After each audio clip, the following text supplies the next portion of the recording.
এসেছে, বিভিন্ন দিক এসেছে। তার মধ্যে একটা দিক হচ্ছে এলমের ফজিলত। কিন্তু এর আগে যেহেতু অলরেডি একটি অধ্যায় এসেছিল আমাদের সামনে, যেটি ছিল বাবু ফজলিল ইলমের প্রথম অধ্যায়, এলমের ফজিলত। সুতরাং এখানে আর এলমের ফজিলত না বলে এলমের গুরুত্ব, ইলমের আবশ্যকতা, জ্ঞান অর্জন করা কত জরুরি, কত গুরুত্বপূর্ণ, এ হচ্ছে এই অধ্যায়ের উদ্দেশ্য। যদিও এই অধ্যায়ে কোনো হাদিস ইমাম বুখারী রাহিমাহুল্লাহ নিয়ে আসেননি, শুধু সূরা তাহার একটি আয়াত নম্বর 114 নিয়ে এসেছেন।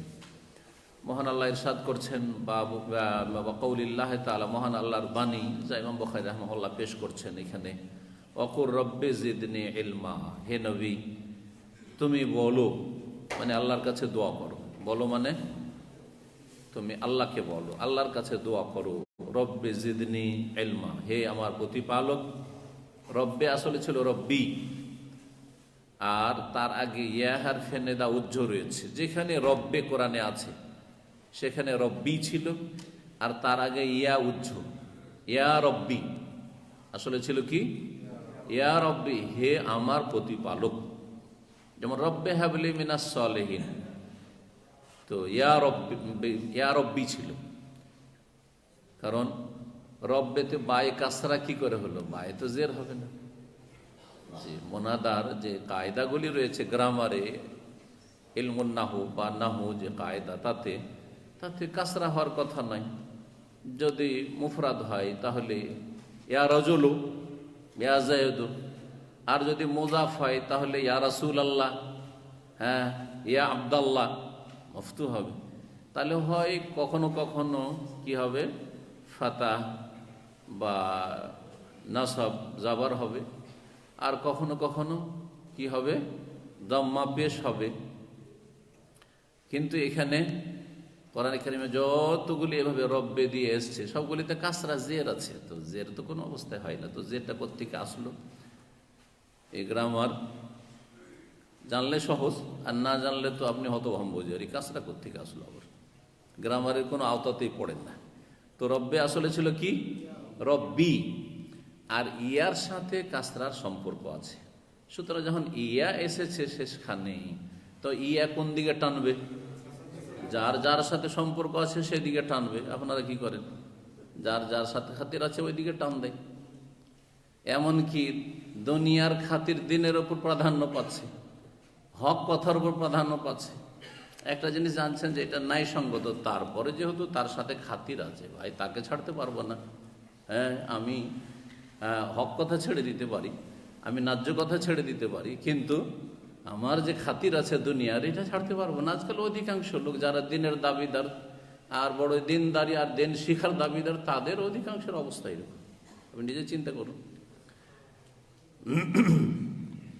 তো এই জন্য আমরা ছোটকালে যখন পড়ি বা মাদ্রাসা যারা পড়েছে, ইয়া উখতে কাসরা, ইয়া হচ্ছে কাসরা জেরের বোন, আর ওয়াও উখতে জাম্মা, ওয়াও হচ্ছে কার বোন? পেশের বোন। আর আলিফ উখতে ফাতা, আলিফ হচ্ছে কার বোন? জবরের বোন। বা জবর বা, পড়তে সহজ, বা পেশ বউ, হ্যাঁ, পড়তে সহজ এভাবে। হ্যাঁ, বা ওয়া পেশ বউ, ওয়াও লাগাই, হ্যাঁ, বা আলিফ জবর বা, বা আলিফ বা, সহজ পড়তে। বা ওয়া পেশ বু, পড়তে সহজ না? আর বা জের বি, হ্যাঁ, বা জের বি, পড়তে সহজ। কিন্তু যদি বাওয়া যাওয়ার বাউ, কত কষ্ট লাগছে, কারণ এদিকে বায়ের উপরে ফাতা আর ওইদিকে ওয়াও। না, বু পড়তে সহজ কিন্তু বাউ পড়তে ভারী লাগছে। হ্যাঁ, বি পড়তে সহজ লাগছে কিন্তু বাই, বায়াজার বাই, বুই পড়তে কষ্ট লাগছে না? এই কারণে বিরোধ আছে, দূরত্ব আছে। তো রব্বি, রব্বি ছিল, হে আমার রব। আর হে যে বলছি, তো ওই যে ইয়া ওখানে উজ্জ আছে, তাহলে আরবি ভাষাতে অনেক উজ্জ থাকে। আমরা আমাদের নিজের ভাষাতে উজ্জ করে বলি, আব্দুল্লাহ, কিন্তু হে আব্দুল্লাহ আছে, কিন্তু হেটা বললাম না। হ্যাঁ, ও আব্দুল্লাহ, হে বা ও যাকে যাই বলেন, এগুলো আমাদের ভাষা ডাকার জন্য। কিন্তু ও বললাম না, ও আব্দুল্লাহ, হে আব্দুল্লাহ, কিছু বললাম না, আব্দুল্লাহ। তো রব্বি, রব্বা, রব্বে আসলে কি ছিল তাহলে? ইয়া রব্বি, হে আমার প্রতিপালক, জিদনে ইলমা, আমাকে এলেম বেশি দাও, বা আমার জ্ঞান বৃদ্ধি করো। জিদনি, বৃদ্ধি করে দাও আমার এলমান, এলেম, আমার এলেম বৃদ্ধি করে দাও। তাহলে গত সপ্তাহে বলেছি, সুতরাং বেশি লম্বা না করে, যে জিনিস অত্যন্ত গুরুত্বপূর্ণ সেটাই চাওয়া আল্লাহ শিখিয়েছেন, সেটাই চাওয়া আল্লাহ শিখিয়েছেন। অথচ ছেলে মেয়ে অত্যন্ত গুরুত্বপূর্ণ। ছেলে মেয়ে, ভালো ছেলে মেয়ে ধন সম্পদের চাইতে অনেক গুরুত্বপূর্ণ। অনেক ধনী লোকেরা আছে নিঃসন্তান, কত যে কষ্টে আছে, কিন্তু অনেকের টাকা পয়সা বেশি কিছু নাই, ধন সম্পদ নাই, কিন্তু মাশাআল্লাহ ছেলে মেয়ে আছে, মাশাআল্লাহ জনবল আছে, আর ছেলে মেয়েরা মাশাআল্লাহ সবাই মানুষের মানুষ হচ্ছে, তার মতো সুখী কি আছে? সুখী, অনেক সুখী, অনেক বড় বড় ধনীর চাইতে সুখী। তো রব্বে যেদিন, তার চাইতে বেশি গুরুত্বপূর্ণ, সমস্ত কিছু চাইতে গুরুত্বপূর্ণ হচ্ছে এলম। কারণ মানুষের কাছে সঠিক এলেম থাকলে সঠিক আমল হবে। যদি জ্ঞান ভালো থাকে তো কর্মটাও ভালো হবে, সহজ ভাষায়, দিনের হোক অথবা দুনিয়ার হোক।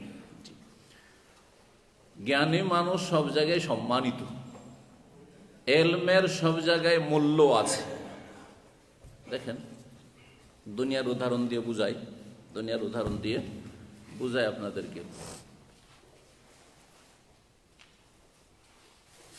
ফিলিপিনোরা এখানে আসে, কেউ কিন্তু লেবার হয়ে আসে না, জানা আছে না?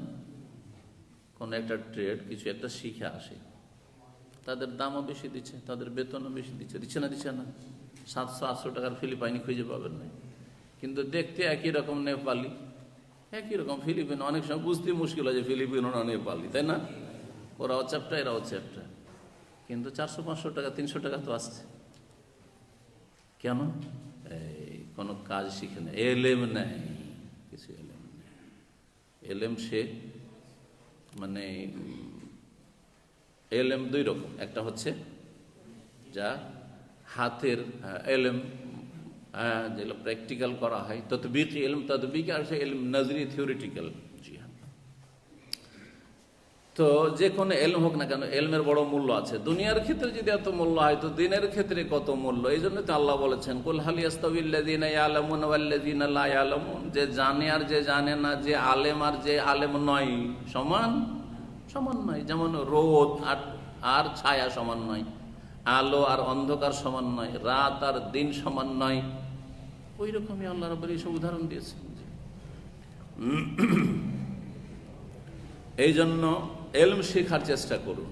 আর সবচাইতে ভালো এলম, আশরাফুল উলুম, সবচাইতে উৎকৃষ্ট জ্ঞান হচ্ছে ওহীর জ্ঞান, আল কোরআনের জ্ঞান এবং রাসূলুল্লাহ সাল্লাল্লাহু আলাইহি ওয়াসাল্লামের সুন্নাহ হাদিসের জ্ঞান। কারণ যার কাছে ওহীর সঠিক জ্ঞান আছে, সেই ব্যক্তি কখনো বিভ্রান্ত হবে না ইনশাআল্লাহ, যদি সে চেষ্টা করে, শয়তানকে সুযোগ না দেয়। এলেম শিখেও যদি শয়তানকে সুযোগ দেয়, তো সে ইবলিশের মতো। ইবলিশের চাইতে বড় আলেম আর কি আছে? ইবলিশ বড় আলেম ছিল, তাই না? যথেষ্ট এলেম ছিল, না হলেও ফেরেশতার সাথে কি করে বা জায়গা পাইব, যেমন তেমন ছিল। কিন্তু ইবলিশের চরিত্র যদি আপনার হয়ে যায় বড় আলেম হওয়ার পরে, তাহলে আপনার অবস্থান ইবলিশের সাথে হবে, এটাও মনে রাখতে হবে। যে এই জন্য সঠিক এলেমের সাথে আমল চাওয়া শেখানো হয়েছে রাসূলুল্লাহ সাল্লাল্লাহু আলাইহি সাল্লামের হাদিসের দোয়াতে। আল্লাহুম্মা ইন্নী আসআলুকা ইলমান নাফিআ ওয়া রিজকান তাইয়্যিবা ওয়া আমালান মুতাকাব্বিলা। বাবুল কিরাআতি ওয়াল আরদি আলাল মুহাদ্দিস।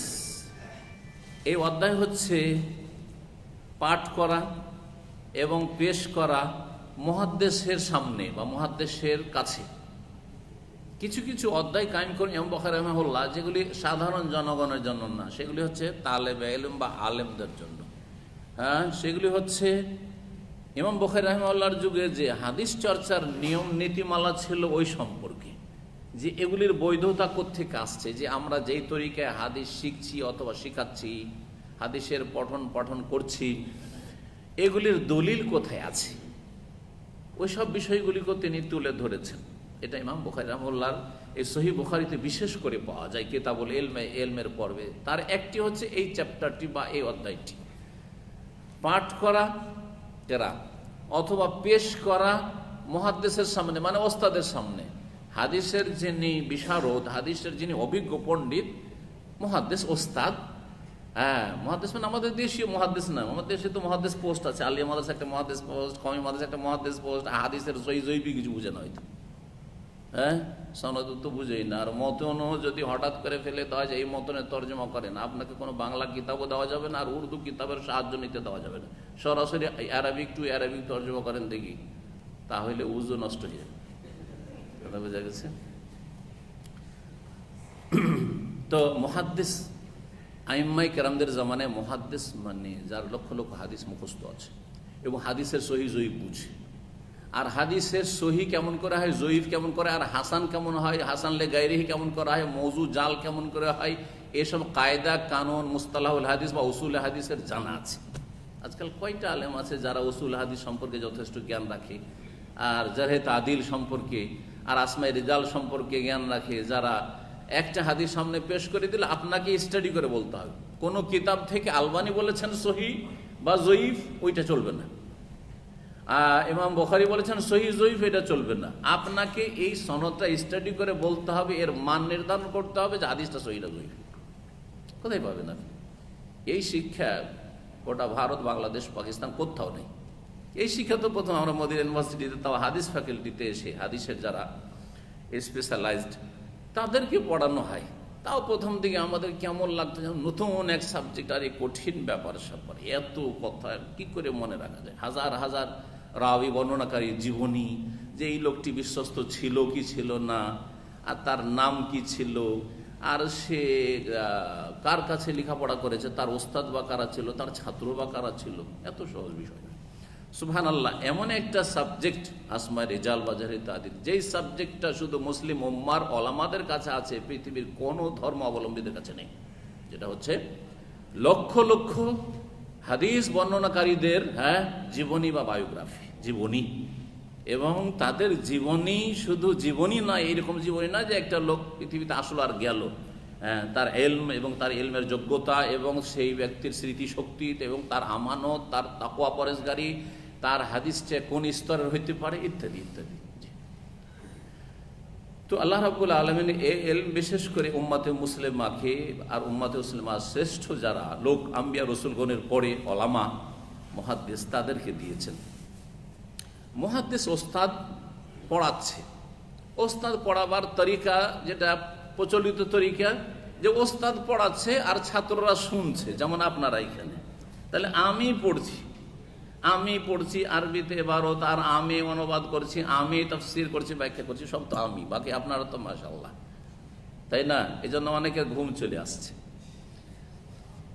আর একটা তরিকা হচ্ছে না, ওস্তাদ শুধু বসে থাকবে, শুধু বসে থাকবে। এইটাও ছিল সালাফদের যুগে, আর মুহাদ্দিসের কেরামদের যুগে, ইমাম বুখারী রাহিমাহুল্লাহর যুগে, জি আইম্মায়ে কেরামদের যুগে। সেটা হচ্ছে ছাত্র পড়বে। ছাত্র তো সবাই পড়তে পারে না, একজন পড়বে আর বাকিরা শুনবে, ওস্তাদও শুনছেন। জি, একজন পুরোটাই পড়লো, অথবা কিছু কিছু করে 10টা হাদিস একজন, আর 10টা করে সবাই শেয়ার করো, সবাই পড়ো। এটা তরিকা একই দিনে হয়তো। অথবা আমরা যেমন পড়েছি মাদ্রাসাতে, যে হাদিসের কিতাবগুলি পড়েছি, যে বেশি স্পিডে পড়তে পারে আর বেশি সুন্দর পড়তে পারে, ভুল না করে, তারাই বেশি পড়ে। তো ধরেন আমরা জামিয়া সালেফিয়া বানারসে 50 জন ক্লাসমেট আমরা ছিলাম। শেখ সফিউর মোবারকপুরের কাছে পড়ে 50 জন ছিলাম। তার মধ্যে 5 থেকে 7 জন, বেশি না, 10 জনও না হয়তো, 5 থেকে 7 জন শুধু এবারত পড়তো, আর বাকিগুলি সব শ্রোতা। তার 5 জন পালাক্রমে 5 জন পড়তো। মদিনা ইউনিভার্সিটিতে আমরা ছিলাম প্রায় 100 জনের বেশি, 120 জন ক্লাসমেট ছিলাম। যেটা ছোট ফ্যাকাল্টি, হাদিসে কিন্তু কম ছেলে ভর্তি হয়, শরিয়াতে তো কয়েকশো করে থাকে, 500-700, আজকাল তো 1000-1500 করে থাকে এক এক ক্লাস। কিন্তু হাদিসে কম ছেলে ভর্তি হয়, তো জটিল হওয়ার কারণে। তো হাদিসে আমরা 120 জন ছিলাম। তো 120 জনের মধ্যে পালাক্রমে, এখানে তো সব ভালো ছেলে সারা পৃথিবী থেকে আসে, মোটামুটি সবাই পড়তে পারে, যদিও অনেকেই 10-এ পাস করে, কিন্তু অধিকাংশ ছেলেরা ভালো থাকে, যার ফলে প্রায় ছেলে পড়ে। ওতে পালা ধরেন ওই কয়েক মাস পরে আপনারা আসবে পালা। জি জি, আর যারা খুব ভালো পড়তে পারে আগে থেকে পড়া শুরু করে দিল, বাকিরা না বললে হয়তো পড়বে না, ওরা থেকেই গেল।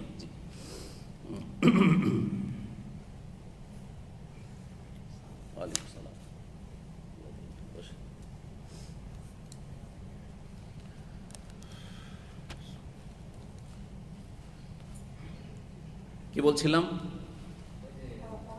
হ্যাঁ হ্যাঁ, ওস্তাদের সামনে ছাত্রদের লেখাপড়া করার পদ্ধতি হচ্ছে দুইটি। একটা হচ্ছে ওস্তাদ পড়াই, যেটাকে তাহাদিস বলা হয়, হাদ্দাসানা, আমাদেরকে হাদিস বর্ণনা করেছেন, মানে ওস্তাদ বর্ণনা করেছেন। আর ছাত্র পড়লো, পড়া যখন শেষ হইল তখন তাদেরকে অনুমতি দেওয়া হলো। আজকাল অনুমতি লাগে না, আপনারা অনুমতি নেন আমার কাছ থেকে যে শেখ আমরা গিয়ে কি ফতোয়া দিতে পারবো, বা আমরা গিয়ে কি আমরা যেসব কথা শুনলাম সেগুলো কি শোনাইতে পারবো আমাদের ছাত্রদের? এই সিস্টেমটা উঠে গেছে, তাই না? যা শিখলেন শিখলেন, মনে রাখলেন রাখলেন, আর না হলে অধিকাংশ লোক মনে রাখেন না, যাই ইসলামী সেন্টারে যায়। হ্যাঁ, কি শুনেছেন, কতটা মনে রেখেছেন তা তো ভাই মনে নাই। আর স্মৃতিশক্তি, কাজকর্ম করে কি আর মনে থাকে? কিছুই মনে থাকে না। এই হলো অবস্থা, তাই না? মাদ্রাসায় পড়লো এই অবস্থা। কয়টা লোক ভালো আলেম হচ্ছে মাদ্রাসা পড়ে? মাদ্রাসা হাজার হাজার লাখ লাখ মাদ্রাসা আছে আমাদের দেশগুলিতে। আমার অভিজ্ঞতাই বলছি যে একটি মাদ্রাসায় যদি 1000 ছেলে থাকে তো 50টা ভালো আলেম হয় না। 50টা ভালো আলেম হয় না। 50টা করে যদি ভালো আলেম এক এক মাদ্রাসা থেকে 1000-এর মধ্যে হয়ে যেত, তাহলে আমাদের দেশে বড় বড় আল্লামা পাওয়া যেত, তাই না? কয়জন?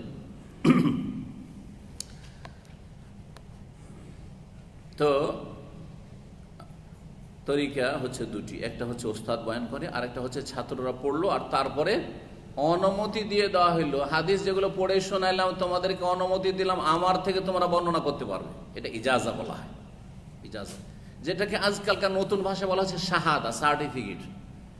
প্রাচীন যুগে ইজাজা বলা হতো, এখন কি বলা হচ্ছে? এটাকে সার্টিফিকেট। তবে আলহামদুলিল্লাহ কিছু কিছু খাস ক্ষেত্রে বা বিশেষ জায়গায় ইজাজার সিস্টেমটা আছে। কোরআনে কারীমের ক্ষেত্রেও আছে আর হাদিসের ক্ষেত্রেও আছে, এটা আছে। আর কিছু ওলামারা এই ইজাজা দিয়ে থাকেন, যেমন কেরাতের ইজাজা, হেফজের ইজাজা।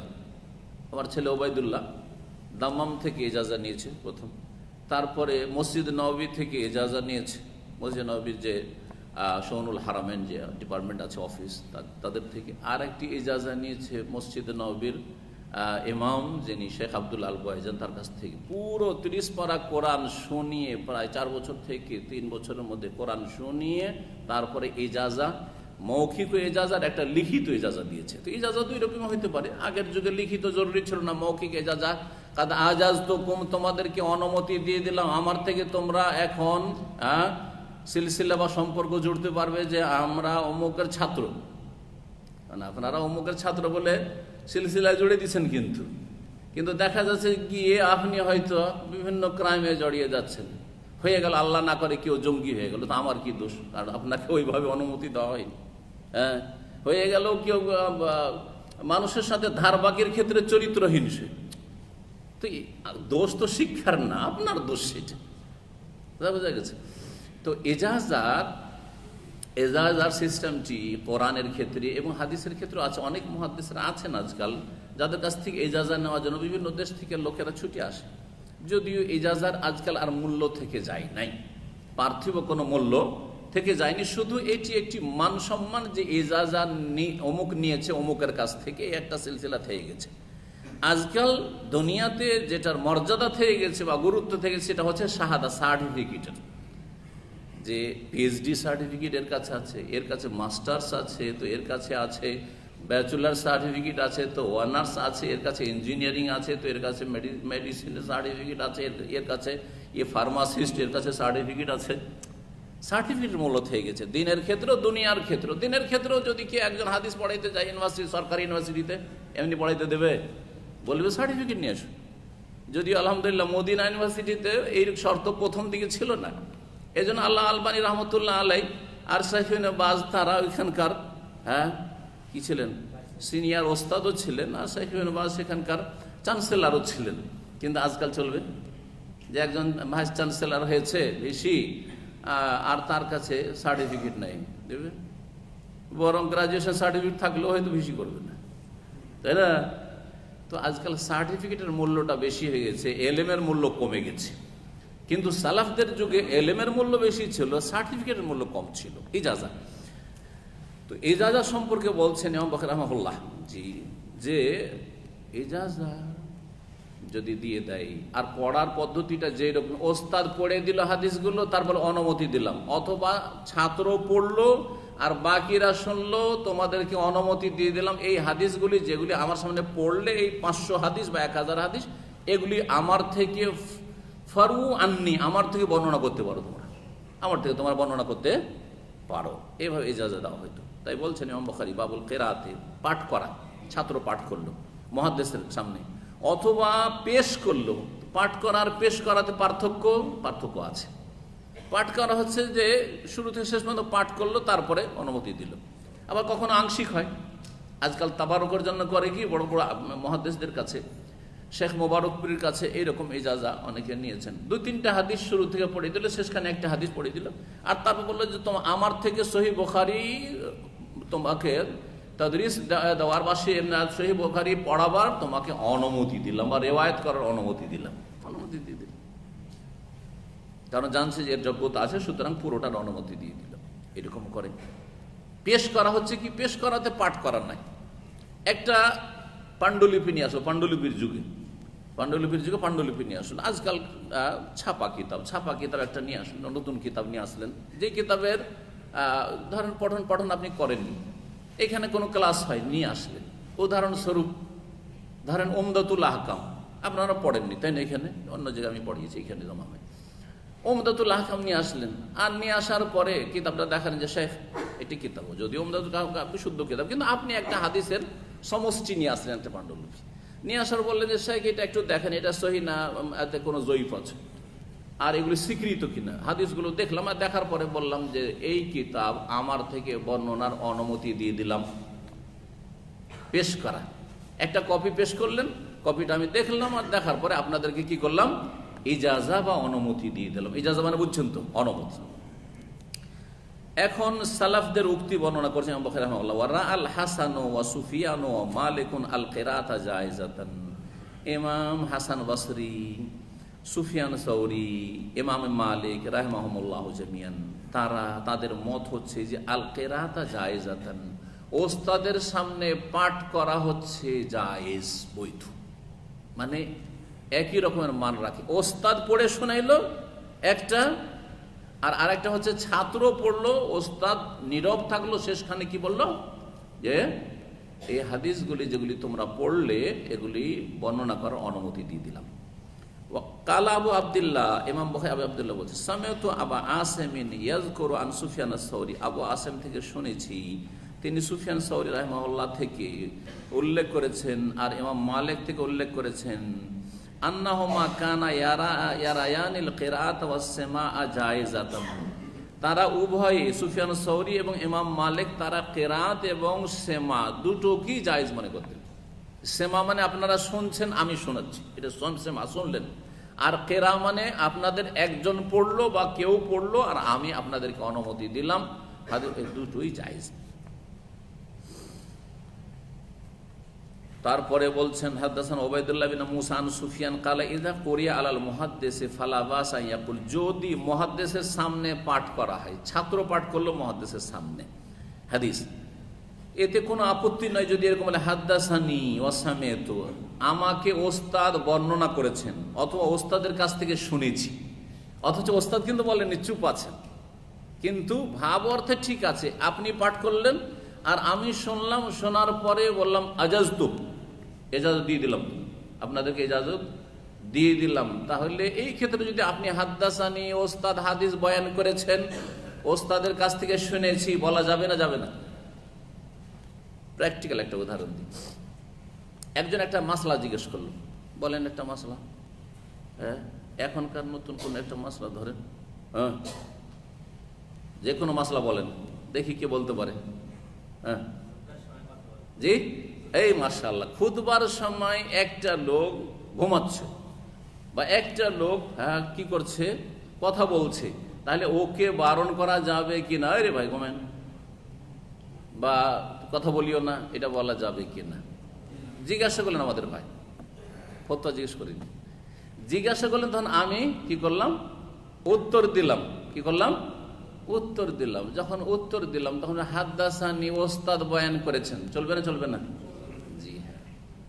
আরো সংক্ষেপে উনি বলেন খুতবার সময় কথা বলা যাবে না? যাবে না। আমি বললাম না, শুধু কথা, খুতবার সময় কথা বলা যাবে না, হাদিস বলেন। তারপরে বলে আমাকে ওস্তাদ বয়ান করেছেন যে খুতবার সময় কথা বলা যাবে না, এতটি কথা তো আমি বলিনি, শুধু না বলেছি।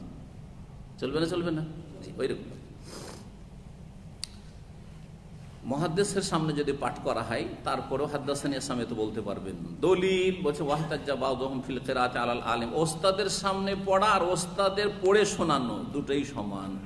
দলিল পেশ করেছেন জেমাম বিন সালাবা, যে একজন সাহাবী, যিনি এসেছিলেন দূর থেকে নবী সাল্লাল্লাহু আলাইহি ওয়াসাল্লাম সাক্ষাৎ করতে, ইসলামের কথা শুনে নিজের বংশের ওখানে গিয়ে মুসলিম হয়ে গেছিলেন, ওখানে থাকতে মুসলিম হয়ে গেছিলেন। তারপরে সরাসরি আমি শুনে শুনে দূর থেকে ইসলাম কবুল করেছি, নবী সাল্লাল্লাহু আলাইহি ওয়াসাল্লাম দেখা করব। দূরে বেদুইন অঞ্চলে থাকতেন, মদিনার বাইরে আসলেন, এসে নবী করিম সাল্লাল্লাহু আলাইহি ওয়াসাল্লাম বলেছিলেন আল্লাহু আমারাকা আন তুসাল্লিয়া সালাওয়াত। হাদিসটা সংক্ষেপ করে দিয়েছে এখানে। আল্লাহর কসম দিয়ে বলছি, আল্লাহ কি আপনাকে 5 ওয়াক্ত সালাত পড়তে বলেছেন? কে জিজ্ঞেস করছে? এই জেমাম বিন সালেম একজন সাহাবী এসে জিজ্ঞাসা করছে, আল্লাহর কসম দিয়ে বলছি আপনি বলেন তো যে আল্লাহ কি 5 ওয়াক্ত সালাত ফরজ করেছেন, পড়তে বলেছেন? নবী সাল্লাল্লাহু আলাইহি ওয়াসাল্লাম বললেন যে আল্লাহুম্মা নাম, আল্লাহর কসম করে বলছি হ্যাঁ। তাই না? এখন যদি কেউ বলে আমি সামি'তু রাসূলুল্লাহ সাল্লাল্লাহু আলাইহি ওয়াসাল্লামের কাছে শুনেছি, জায়েজ কিনা? জি জায়েজ।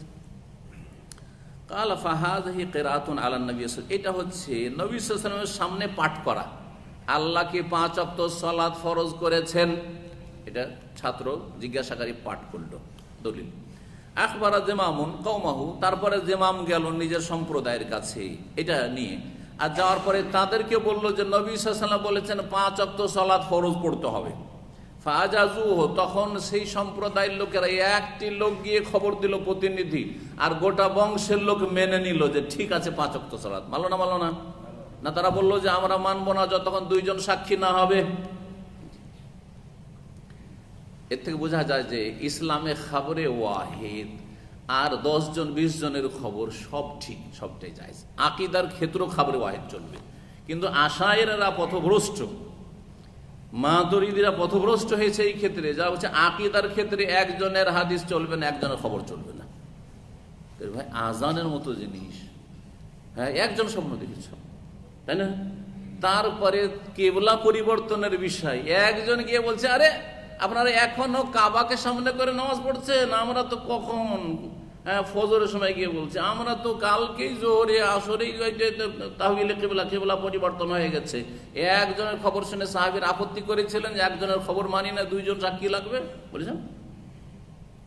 তাহলে আকীদা হোক অথবা ইবাদত হোক আর ফিকহি মাসলা হোক আর আখলাক হালাল হারাম হোক, একজন যদি বিশ্বস্ত ব্যক্তি দ্বীনের সম্পর্কে খবর দেয় তাহলে যথেষ্ট। একজন মুফতি যার কাছে এলেম আছে, এলেমওয়ালা মুফতির কাছে ফতোয়া নেওয়াই যথেষ্ট, কিন্তু কিছু লোকের খারাপ স্বভাব আছে। সতর্কতার জন্য বলছি, আপনাদেরকে সাবধান করার জন্য, কি টেস্ট করে বেড়ায়। একটা ফতোয়া কয়েক বছর আগের কথা বলছি, এক ভাই জিজ্ঞাসা করেছে 6 বার, 6 জনকে, 6 জন মাদানিকে জিজ্ঞেস করেছে কেন এই কাজ করতে যাবেন আপনি? আপনার জন্য একজন যথেষ্ট নয়, 2 জন যথেষ্ট নয়? যথেষ্ট। তার মানে যদি বাই চান্স ইজতিহাদি ফতোয়াতে ইখতিলাফ হয়ে যেতে পারে, যদি ইখতিলাফ হয়ে যায়, দেখো দেখো মূর্খ লোকদের কথা, আরে একজন একরকম আর একজন একরকম, কাটটা শুনি, নিজে গোমরা হইতে যাচ্ছে না। প্রথম যার কাছে যাবেন, আপনারা চিকিৎসা করেন আজকাল ফ্রি, তো মাত্র সামান্য পয়সা দিতে হয়, কারণ এখানে কি আছে, ইন্স্যুরেন্স আছে। কয় ডাক্তারের কাছে চিকিৎসা করা? কয়জন ডাক্তারের কাছে? একজন ভালো ডাক্তারের কাছে না 5 জনের কাছে ফাইল খুললে একই রোগের জন্য চিকিৎসা করেন? বলেন দেখি। আরে 5টা রোগের জন্য 5 ডাক্তারের কাছে যেতে পারেন। হাড়ের আলাদা, আর হার্টের আলাদা, আর অমুকের আলাদা, তমুকের আলাদা, মেডিসিন স্পেশালিস্ট আলাদা, কিন্তু একটা রোগ একজন ভালো ডাক্তারকে দেখান। ঠিক তেমনি একটা সমস্যা, একটা মাসলা একজন ভালো আলেম জিজ্ঞেস করবেন। এটা হচ্ছে তরিকা। আপনি আল্লাহর কাছে মুক্ত বাড়ি হয়ে যাবেন। কিন্তু বিভিন্ন জিজ্ঞাসা করবেন, নিজেও বিব্রত হবেন, আর তারপরে আলেমদের মাঝে একটা কি লাগাবেন, আপনি সংঘর্ষ লাগাবেন, আর তারপরে আপনি সোশ্যাল মিডিয়া একই রকম আকীদার লোক, দেখো একজন পেপসি হারাম বলছে আর একজন হালাল বলছে, অথচ দুইজন সহি আকীদা। আরে আপনার যেটা বিশ্বাস হয় সেটার উপর আমল করেন, আপনি এসব ফিতনা কেন করে বাড়াচ্ছেন? আমার ফতোয়া, আমি একটা কথা খুব সহজ ভাষায় বলি, আমার ফতোয়া শুধু আমার জন্য, কারো ইচ্ছা হইলে নেবে, না হলে নেবে না, কোনো চাপিয়ে দেওয়ার বিষয় নেই, কথা বোঝা গেছে? কিন্তু আমি যেটা ইয়াকিন রাখি যে এটাই ঠিক, সেটা আমাকে করতে হবে, এটা আমাকে করতে হবে। ভালো করে শুনে রাখেন, বাকি আপনার লকুম দিনুকুম ওয়ালিয়া দিন, তোমাদের যেটা ফতোয়া ভালো লাগে সেটা আমল করো, কিন্তু সংঘর্ষ বাধা দিয়ে যেও না, ফিতনা বাধা দিয়ে যেও না। জি।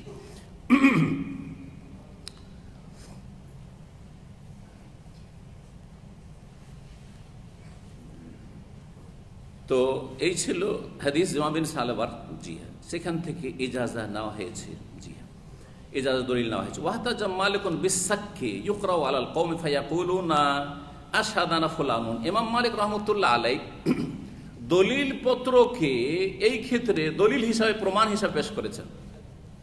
দলিল পত্র কখনো কখনো কোনো একটা সম্প্রদায় বা কোনো একটা গোষ্ঠীর সামনে পাঠ করা হয়, আর পাঠ করে শুনিয়ে দেওয়ার পরে ওদেরকে যখন শুনিয়ে দেওয়া হলো, তারপরে ওরা বলে যে আমাদেরকে অমুক সাক্ষী রেখেছেন, অমুক সাক্ষী রেখেছেন। কিরকম এটা হয়? যারা কোর্টে শুনানি শুনেছেন, কেউ কোর্টে যে কেসের শুনানি হয়, কেউ শুনেছেন না শুনেননি? মাশাআল্লাহ, কেউ জাননি কোর্টে।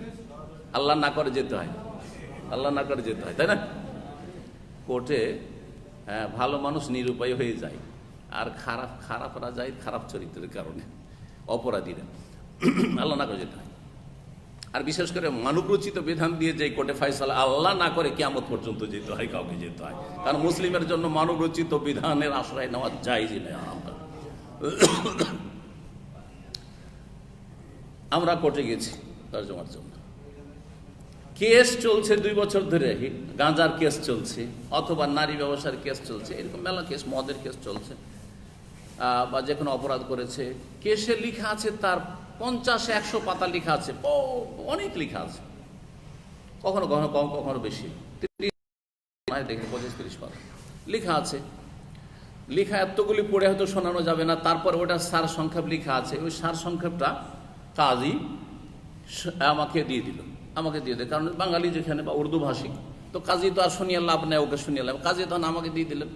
আমি তখন করলাম কি, এক লাইন পড়ে একটা পৃষ্ঠা যে সার সংক্ষেপ লিখা আছে, অনেক সময় অনেক বেশিও, একটা কেসে তো 30 পৃষ্ঠার অনুবাদ করতে হয়েছে, বসে 30 পৃষ্ঠা আসামিকে বুঝাইতে হয়েছে যে তোমার এই হয়েছে, তুমি এই হয়েছে, এটা স্বীকার করেছে, এটা স্বীকার করেছে, এটা স্বীকার করেছে, এটা স্বীকার করেছে, হ্যাঁ স্বীকার করেছে। কখনো বলে আমি চাপের মুখে খুব মার দিয়েছিল তখন স্বীকার করেছি বা কিছু, অনেক সময় অস্বীকার করার চেষ্টা করে, হ্যাঁ, যে আমি এমনিতে স্বীকার করিনি। তো যাই হোক, এই যে তাকে শোনানো হলো, আর তারপরে এই কথাগুলি ঠিক, একটা কথা বললো যে হ্যাঁ ঠিক, যথেষ্ট কিনা? যথেষ্ট। ঠিক ওই রকমই এই বিষয়টি দলিল পত্র, সাক, সাক শব্দটি আসছে চেক থেকে, চেক বা দলিল। তো দলিল অনেক সময় জমির দলিল আছে, দলিল পড়ে শুনিয়ে দেওয়া হলো, আর শুনিয়ে দেওয়ার পরে যারা সাক্ষী আছে, সাক্ষীরা বলতে পারে যে আমাদেরকে অমুক সাক্ষী রেখেছে, তার দলিল আমি শুনেছি যে এই জমিটা, এই দাগটা অমুকের নামে আছে। বলতে পারবে না? পারবে না? পারবে।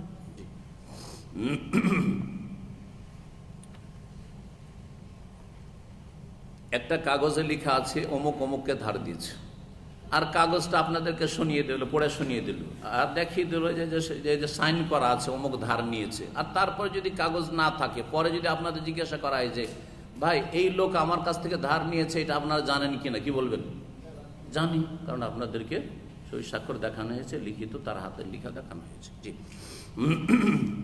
ওয়ায়ুকরাউ যালিকা কিরাতান আলাইহিম, আর কখনো কি করা হয়, এইটা তাদের সামনে পড়ে শোনানো হয়, যে দলিল প্রমাণগুলি পড়ে শোনানো হয়, আর তারপরে তারা বলে যে আমাদেরকে অমুক সাক্ষী রেখেছে। ওয়ায়ুকরাউ আলাল মুকরি, আর কখনো কখনো পাঠ করা হয় শিক্ষকের, মুকরি মানে যিনি পড়াচ্ছেন, কারি যিনি পাঠ করছেন আর মুকরি যিনি পড়াচ্ছেন।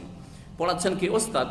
ওস্তাদের সামনে পাঠ করা হয়, পাঠ করা হলো ওস্তাদের সামনে। ফায়াকুলুল কারি, কিন্তু কারি বলছে আকরানি ফুলানুন, অমুক ওস্তাদ আমাকে পড়িয়েছে।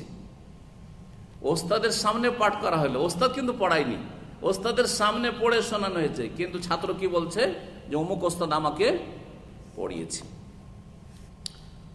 তারপরে বলছেন হাসান বসরি থেকে, কালা লা বাসা বিল কিরাআতি আলাল আলেমে, আলেমের সামনে পাঠ করাই কোনো দোষ নেই। আলেম কি সবসময় কথা বলতে হবে জরুরি নেই। ছাত্র পাঠ করছে আর বলছে যে কথাগুলি পড়লে সব ঠিক, যথেষ্ট, একই কথা।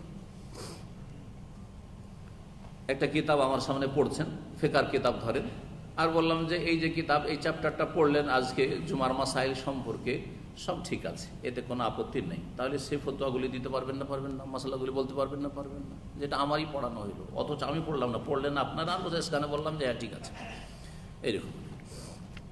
তারপরে বলছেন সুফিয়ান সওরি থেকে, যা করি আলাল মুহাদ্দিসে, মুহাদ্দিস ওস্তাদের সামনে যদি পাঠ করা হয়, ফালা বাসা, তাহলে দোষ নেই। হাদ্দাসানি বললেও দোষ নেই, আখবারানি বললেও দোষ নেই। আবু আসিম থেকে শুনেছি ইমাম মালিক এবং সুফিয়ান সওরি রাহিমাহুল্লাহ থেকে বর্ণনা করছেন, আল কিরাআতু আলাল আলিম ওয়া কিরাআতুহু সাওয়া, আলেমের সামনে পাঠ করার আলেমের পাঠ করে শোনানো দুটাই সমান মান মর্যাদার দিক থেকে। অর্থাৎ দুই হাদিসে কোনো পার্থক্য আছে কিনা, হ্যাঁ, শক্তিশালী হওয়ার দিক থেকে। আমি শোনাইলাম একটা, আর আরেকটা হচ্ছে আপনারা শোনাইলেন, আমি বললাম যে কথা ঠিক, সমান না সমান নয়? সালাফদের কাছে কোনো পার্থক্য নেই।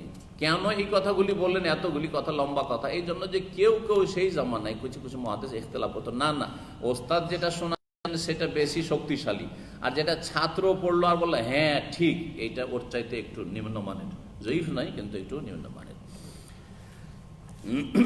এর খণ্ডনে যে ইমাম বুখারী রাহিমাহুল্লাহ কথা বলেছেন। হাদিস নম্বর 63, সাহাবী বর্ণনাকারী হচ্ছেন আনাস বিন মালিক রাদিয়াল্লাহু তাআলা আনহু বলছেন, বাইনামা নাহনু জুলুসুন মা নবী সাল্লাল্লাহু আলাইহি ওয়াসাল্লাম ফিল মসজিদে, কোন এক সময় আমরা নবী করিম সাল্লাল্লাহু আলাইহি ওয়াসাল্লামের সাথে মসজিদে বসেছিলাম। দাখালা রাজুলুন, এক লোক উটের পিঠে চড়ে মসজিদে ঢুকে পড়লো। মসজিদে উটের পিঠে চড়ে ঢুকে পড়লো। অনেকে বলতে পারে আরে আরে কত বেয়াদব, মসজিদে ঢুকে গেছে উটের পিঠে চড়ে। কিন্তু নবী সাল্লাল্লাহু আলাইহি ওয়াসাল্লামের আমলের মসজিদ কেমন ছিল প্রেক্ষাপটটা জানতে হবে। সাহাবীরা জুতা পরে, স্যান্ডেল পরে সালাত আদায় করতেন, সেই হাদিস, বরং হুকুমও আছে, ইহুদিদের বিরোধিতা করার হুকুম আছে, আবু দাউদ হাদিস আছে। এগুলো অনেকে এই হাদিসগুলো বিরোধিতা করে অজ্ঞতার কারণে অথবা গোঁড়ামির কারণে, আছে হাদিস আছে। কিন্তু তখনকার মসজিদ কেমন ছিল? সেই মসজিদে জুতো স্যান্ডেল নিয়ে সালাত আদায় করলে কোনো অসুবিধা নেই। হ্যাঁ, আসল হচ্ছে এই নয় যে আপনাকে তন্ন তন্ন করে চেক করতে আর মুছতে হবে, পরিষ্কার করতে হবে। আসল হচ্ছে জুতা স্যান্ডেল পাক, যতক্ষণ কোনো নাপাকি লাগা না দেখতে পাচ্ছেন, এটাও জানেন। কথা বোঝা গেছে? কাঁচা মসজিদ, মাটি, কোনো চাটাই নেই, কিছু নেই, মাটিতে সাহাবীরা কুচি পাথর সেগুলিতে সালাত আদায় করতেন, তাহলে স্যান্ডেল নিয়ে জুতা পরে মসজিদে অসুবিধা আছে? খোলা ময়দান হয়ে আছে, খোলা ময়দান আছে মসজিদ, মসজিদের চত্বর, সেখানে যতদূর পর্যন্ত মুসল্লি হচ্ছে সালাত আদায় করছে, উঠ নিয়ে ঢুকে গেছে, অসুবিধা নেই, করেছেন। কিন্তু যদি পাকা মসজিদ হয়, তাতে চাটাই বিছানো আছে, আর তার চাইতে বেশি দামি সৌদি আরবের মতো কার্পেট বিছানো আছে, সেখানে কেউ যদি জুতা স্যান্ডেল নিয়ে ঢুকে, তো কেউ ঢুকতে দেবে? ঢুকেই দেবে না। আর ঢোকাটা কি উচিত হবে যে আপনি নোংরা করে দেবেন কার্পেটকে? না, এটা উচিত হবে না। জি হ্যাঁ, তো সবসময় মধ্যম পন্থা অবলম্বন করতে। এই ক্ষেত্রেও কিন্তু আমাদের দেশে ফিতনা আছে। এক দল, আরে কত বড় বেয়াদব, জুতা স্যান্ডেল পরে মসজিদে ঢুকেছে, অথচ কাঁচা মসজিদ, অথচ মানুষখানে জানাজা পড়ছে। আমার দেশে আরেকটা বিদাত বলি তাহলে, জানাজার সময় জানাজাও পড়ে, কিন্তু আমাদের দেশের লোকেরা মনে করে যে জুতা স্যান্ডেল পরে জানাজা পড়া যাবে না। কি করে? খুললে আবার পায়ের তলে রেখে দেয়, ওর পা চাপিয়ে দিল, ওকে বসিয়ে জুতা স্যান্ডেলকে বসিয়ে, জুতাকে দিল বসিয়ে, কিন্তু পায়ে দিয়ে নামাজ পড়বেন না। আজীব কথাবার্তা, মূর্খতা, বিদআত। যে যদি জুতাতে নাপাকি থাকে তো খুললেই বাকি, আর না খুললে কি পায়ের তলায় তো নাপাকি আছে, তো নাপাকি থেকে গেল পায়ের তলায়, তো কি করে নামাজ হবে? কথা বোঝা গেছে? সুতরাং এইরকম বেদাতগুলি করতে যাবে না। এগুলো অজান্তে অনেকে বেদাত করে, অজান্তে অনেকেই বেদাত করে। অজান্তে বেদাতের কথা যখন আসলো, কারণ সংশোধন উদ্দেশ্য, তো একটু বুখারী থেকে একটু হটে গেলাম। অনেকে আজকাল কিন্তু এই অজান্তে বেদাত করছেন। সৌদি আরবে এসে দেখে রুকুর পরে, যখন রুকুর পরে উঠলো তারপর দাঁড়াইলো, তখন কি করে সৌদি আরবে? কারণ ইমাম আহমদের ওটি মত যে বুকের ওপর কি করতে হবে, আবার হাত বাঁধতে হবে। এটা বুকের ওপর হাত বাঁধেন, অথবা ছেড়ে দেন। ফতুয়া দুটো যেটার উপর আস্থা হয়, এটা একেবারে খুব হালকা ফতুয়া, সহজ ফতুয়া, যার এর উপর আস্থা হবে বুকের উপর হাত বাঁধবে। আর না হইলে অধিকাংশ ওলামারা বলেছেন বাঁধবে না, তো বাঁধবে না, কোনো অসুবিধা নেই। সালাফি ওলামাদের বড় বড় ওলামার বলছেন বাঁধবে না। আলবানী রাহিমাহুল্লাহ বলছেন না, মোটেই বাঁধবে না। সেই বিন বাদ বলছেন না, বাঁধতে হবে, এতেই খুশু আছে এবং এর দলিল আছে। তো যাই হোক, আপনি একটা করেন, হয় বাঁধেন আর না হইলে ছেড়ে দেন। কিন্তু আমি অনেক আপনাদের মতো ভাইদেরকে এটা অনেক সময় মনে করি যে বলবো, কিন্তু আলহামদুলিল্লাহ এখন আপনারা ভরা মজলিসে আছেন, এই কথাটি শুনে রাখেন। আমি এই আসরের সালাতে আপনাদের অনেককে দেখি, এদিকেরও নয় ওই দিকেরও না, মাঝামাঝি। এখানেও বাঁধে না, আবার ছাড়েও না। হয় ছেড়ে দেন সোজা করে, আর না হলে বাঁধলে ভালো করে সিনার উপর বাঁধেন। কি বাঁধা বাঁধে? হানাফি মাযহাবের বাঁধার চাইতো নিচে এরকম করে একটু হাত দিয়ে এরকম কথা দেখবেন, খেয়াল করে আমার এই কথাটি কথা বলছেন না, এটা বেদাত করে দিলেন আপনি। যদি আপনি নাভির নিচেও বাঁধতেন তো হানাফি মাযহাবে ঠিক ছিল, কিন্তু এটা হানাফি মাযহাব হইল না, যেরকম করে আছেন আপনি। কোনো মযহাবই হইল না, এটা হানাফি মাযহাব হলো না, শাফিও হইল না, আর হাদিসের অনুসরণ হইল না। তাহলে এইরকমটা কেন?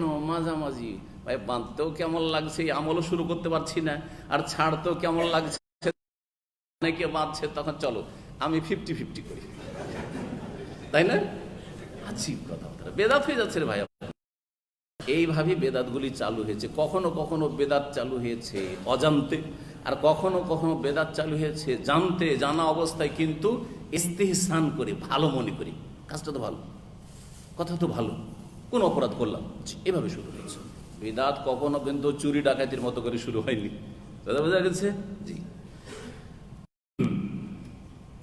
তো এই লোক এসে ওঁট নিয়ে প্রবেশ করলো, মানে যে মসজিদের যে চত্বর আছে, একবারে ভিতর মসজিদে নয়, মসজিদের চত্বরে প্রবেশ করলো, কাঁচা জায়গা। ফানা খাউফিল মসজিদ, মসজিদের এক সাইডে চত্বরেই সেই উটটিকে বসিয়ে দিল।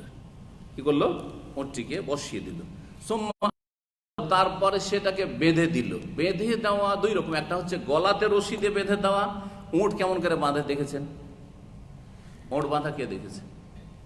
ওটার পা বাঁধে, পাকে মুড়িয়ে এভাবে বেঁধে দেওয়া হয়। জি, গলাতে বেঁধে অনেক সময় থামতে পারবেন না, গলাতে বেঁধে থামতে পারবেন না, তো পায়ে বেঁধে দেওয়া। জি, আকালা মানে বেঁধে দেওয়া। মানুষের আকলকে, বিবেককে আকল কেন বলা হয় আরবিতে? কারণ বিবেক মানুষকে বেঁধে রাখে। বিবেক যদি খাটান, আপনি বিবেক সম্পন্ন ব্যক্তি হন আর সুস্থ বিবেকের মানুষ হন, আর বিবেক যদি আপনার বিকৃত না হয়ে থাকে, তাহলে বিবেকে অনেক পাপ করতে বাধা দেবে, জেনা করতে বাধা দেবে। আপনি যেই মেয়েটির সাথে আপনি প্রেম করছেন, সেটা কারো মা, কারো বোন, কারো মেয়ে, কারো আত্মীয় স্বজন, আপনার গুলির সাথে কেউ যদি করে, বিবেক বলছেন না, এটা কখনো মেনে নেব না, এটা মেনে নিতে পারি না, তাহলে অন্যরাও মেনে নেবে না, সুতরাং সাবধান। কথা বোঝা গেছে? বিবেক বহু পাপ থেকে মানুষকে বাঁচিয়ে দিতে পারবে। বিবেক বহু পাপ থেকে বাঁচিয়ে দিতে পারবে। জি, বিবেক বলছে যে আমার নবী বলছেন মুহাম্মদ, তো আমি অন্ধভাবে আর কোন পীরকে বা ইমামকে কেন তাকলিদ করব? আমার নবীকে আমি মানবো নিঃশর্ত। বিবেক বলছে আমার রব আল্লাহ, তো ইবাদত আল্লাহর করব, মাজারে দুর্গা দরে কেন ধর্ণা দেব? বিবেক, সুস্থ বিবেক। বিকৃত মস্তিষ্ক, বিকৃত বিবেক, সেই কারণে শিরক করে, আর বিদআত করে, আর কুফরি করে, ইত্যাদি ইত্যাদি, আর বিভিন্ন পাপে জড়িয়ে যায়। আকলকে আকল বলা হয়। তো আকালা মানে বেঁধে দেওয়া। মানুষের সুস্থ বিবেক মানুষকে বেঁধে রাখে পাপাচার থেকে, অন্যায় থেকে। সুম্মা ক্বালা লাহুম, তারপরে তাদেরকে বললেন, মানে লোকজন সব বসে আছে এরকম মসজিদে নববীতে, নবী কারীম সাল্লাল্লাহু আলাইহি ওয়াসাল্লামের সামনে। ওদেরকে ওই লোক জিজ্ঞেস করছে, আইয়ুকুম মুহাম্মদ, তোমাদের মধ্যে কে মুহাম্মদ সাল্লাল্লাহু আলাইহি ওয়াসাল্লাম? তাহলে বোঝা যাচ্ছে যে তিনি একেবারে নিউ মুসলিম, আর বেদুইন ছিলেন, যে শহরের সভ্যতা থেকে অনেক দূরে, যার ফলে মুহাম্মদ বলতে হয় না, রাসূলুল্লাহ বলতে হয়, জানতেন না তিনি। ওয়ান্নবী সাল্লাল্লাহু মুত্তাকিউন বাইনা যাহরানি, সেই সময় নবী করিম সাল্লাল্লাহু আলাইহি ওয়াসাল্লাম হেলাম দিয়েছিলেন সাহাবায়ে কেরামদের মাঝখানে। তাহলে নবী সাল্লাল্লাহু আলাইহি ওয়াসাল্লামের মজলিসে বসার নিয়মটা ছিল মিডিলে, মাঝখানে। তখন তার এরকম মাইক স্পিকার ছিল না যে উঁচা জায়গায় এক সাইডে বসবে আর সবাই শুনতে পাবেন। লোকজন বেশি থাকলে কোনখানে বসতে হবে? মাঝখানে গিয়ে। মাইক নাই, তাহলে কোনখানে বসলে আপনাদের সবাইকে শোনাইতে পারবো? মিডিলে, ও মাঝখানে গিয়ে বসে যাও। মাঝখানে একটু গোলাকার হয়ে খালি জায়গা আছে, আর সবাই হালাকার মতো করে গোলাকার হয়ে বসে আছে। জি, আর তারপরে সবাই সব দিক থেকে শুনতে পাচ্ছে, ডান থেকে বাম থেকে সামনের থেকে এদিক থেকে, হ্যাঁ, সব দিক থেকে শুনছে। তো নবী সাল্লাল্লাহু আলাইহি ওয়াসাল্লাম মাঝখানে বসেছিলেন সাহাবায়ে কেরামদের মাঝে। ফাকুলনা, সাহাবীরা বলছে, আমরা বললাম, হাযার রাজুলুল আবিয়াদ আল মুত্তাকি, ইনি হচ্ছেন মুহাম্মদ সাল্লাল্লাহু আলাইহি ওয়াসাল্লাম, যিনি সাদা, শুভ্র, সুন্দর, আল মুত্তাকি, হেলাম দিয়ে যে বসে আছেন। ফাকাল লাহুর রাজুল, তখন নবী সাল্লাল্লাহু আলাইহি ওয়াসাল্লামকে ওই লোক বলল, ইবনে আব্দুল মুত্তালিব, হে আব্দুল মুত্তালিবের সন্তান। ইয়া রাসূলুল্লাহ বলতে এখনো কিন্তু শিখেননি, কারণ শুনে শুনে মুসলিম হয়েছেন। কিভাবে বলতে তাও জানছেন না। ইয়া মুহাম্মদ বললেন না, কি বললেন? ইয়া ইবনে আব্দুল মুত্তালিব, হে আব্দুল মুত্তালিব সন্তান। আর আব্দুল মুত্তালিবের সন্তান কেন বললেন? হ্যাঁ, কেন বললেন? নবীর বাপের নাম কি ছিল? আব্দুল্লাহ। তো ইবনে আব্দুল্লাহ বলতে হইতো, তাই না? ইবনে আব্দুল মুত্তালিব কেন? বংশ না, দেখেন না, আব্দুল্লাহ অল্প বয়সে মারা যান, নবী সাল্লাল্লাহু পিতা। সেই জন্য সমাজের লোকেরা বেশি চিনত না তাকে। সবচেয়ে প্রখ্যাত মানুষ ছিলেন মক্কার সমাজে নবী সাল্লাল্লাহু আলাইহি ওয়াসাল্লামের দাদা। জি, বিখ্যাত মানুষের সাথে সম্পৃক্ত করা মানুষের এটা চিরাচরিত চলে আসছে, এই জন্য মুত্তালিব। এবং এর সাথে সাথে আর একটা জিনিস মনে রাখবেন যে বাপের ওপরে যতগুলি আছে সব কিন্তু বাবা। জি, আবা হুকুম, আবনা হুকুম, বাপ, দাদা, পূর্বপুরুষ। আবা মানে একটাই হয়, বাপ কি দুটো হয়? হ্যাঁ, ওপরে বাপ। উম্মাহাত হুকুম, মা তো একটাই হয়। তো উম্মাহাত মানে সৎমা? না, সৎমা না। উম্মাহাত মানে এখানে মা, দাদি, নানি, দাদির দাদি, দাদির নানি, নানির দাদি, সব ওপরে যত আছে সব উম্মাহাত, সব মা। তাহলে আব্দুল মুত্তালিবের সন্তান যখন নবী সাল্লাল্লাহু বোঝা গেল, তাহলে বোঝা গেল যে আমরা আমাদের সমাজে নাতি, নাতিন, পোতা, পতিন, যে যেটা বুঝেন, হ্যাঁ, এরা আমাদের সন্তান, এরা আমাদের সন্তান। সুতরাং কখনো নাতি নাতিনের সাথে আর পোতা পতিনের সাথে মজাক করবেন না। আপনি ছেলে মেয়েদের সাথে, মাহরামের সাথে মজাক করলেন, আপনি বড় মূর্খ, জাহেল, পাপিষ্ঠ। আমাদের দেশে আছে না নেই? নাতিন একটু সাবালিকা উঠেছে, এই বিয়ে করবি, আউযু বিল্লাহি মিনাশ শাইতানির। ছোটকাল থেকে এগুলো দেখেছি সমাজে, নোংরা সমাজ, অজ্ঞ সমাজ। পতিনকে বলছে, হ্যাঁ, এই বিয়ে করবি, কেমন ছেলে তোর পছন্দ, আমাকে পছন্দ লাগছে। আউযু বিল্লাহ, আউযু বিল্লাহ। আপনি বাপ, আপনি দাদা মানে আপনি বাপ, আপনি নানা মানে বাপ।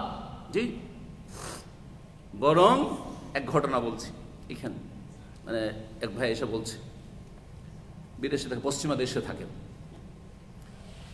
ঘটনা, ওই মহিলা 3 তালাক হয়ে গেছে স্বামীর সাথে, এমন হালালা করাবে, হিল্লা করাবে। হ্যাঁ, হানাফি বেদাতি তরিকা হিল্লা করাবে। তো হিল্লা কাকে দিয়ে করেছে? নিজের নানাকে দিয়ে করেছে। বলছে পরকে আর কোথায় দিতে যাব, নানাকে দিয়ে করে, কারণ পরকে দিয়ে যদি না ছাড়ে, বলছে নানাকে বিয়ে দিয়েছে, 2-3 দিনের জন্য বিয়ে দিয়েছে। আউযু বিল্লাহি মাসলা।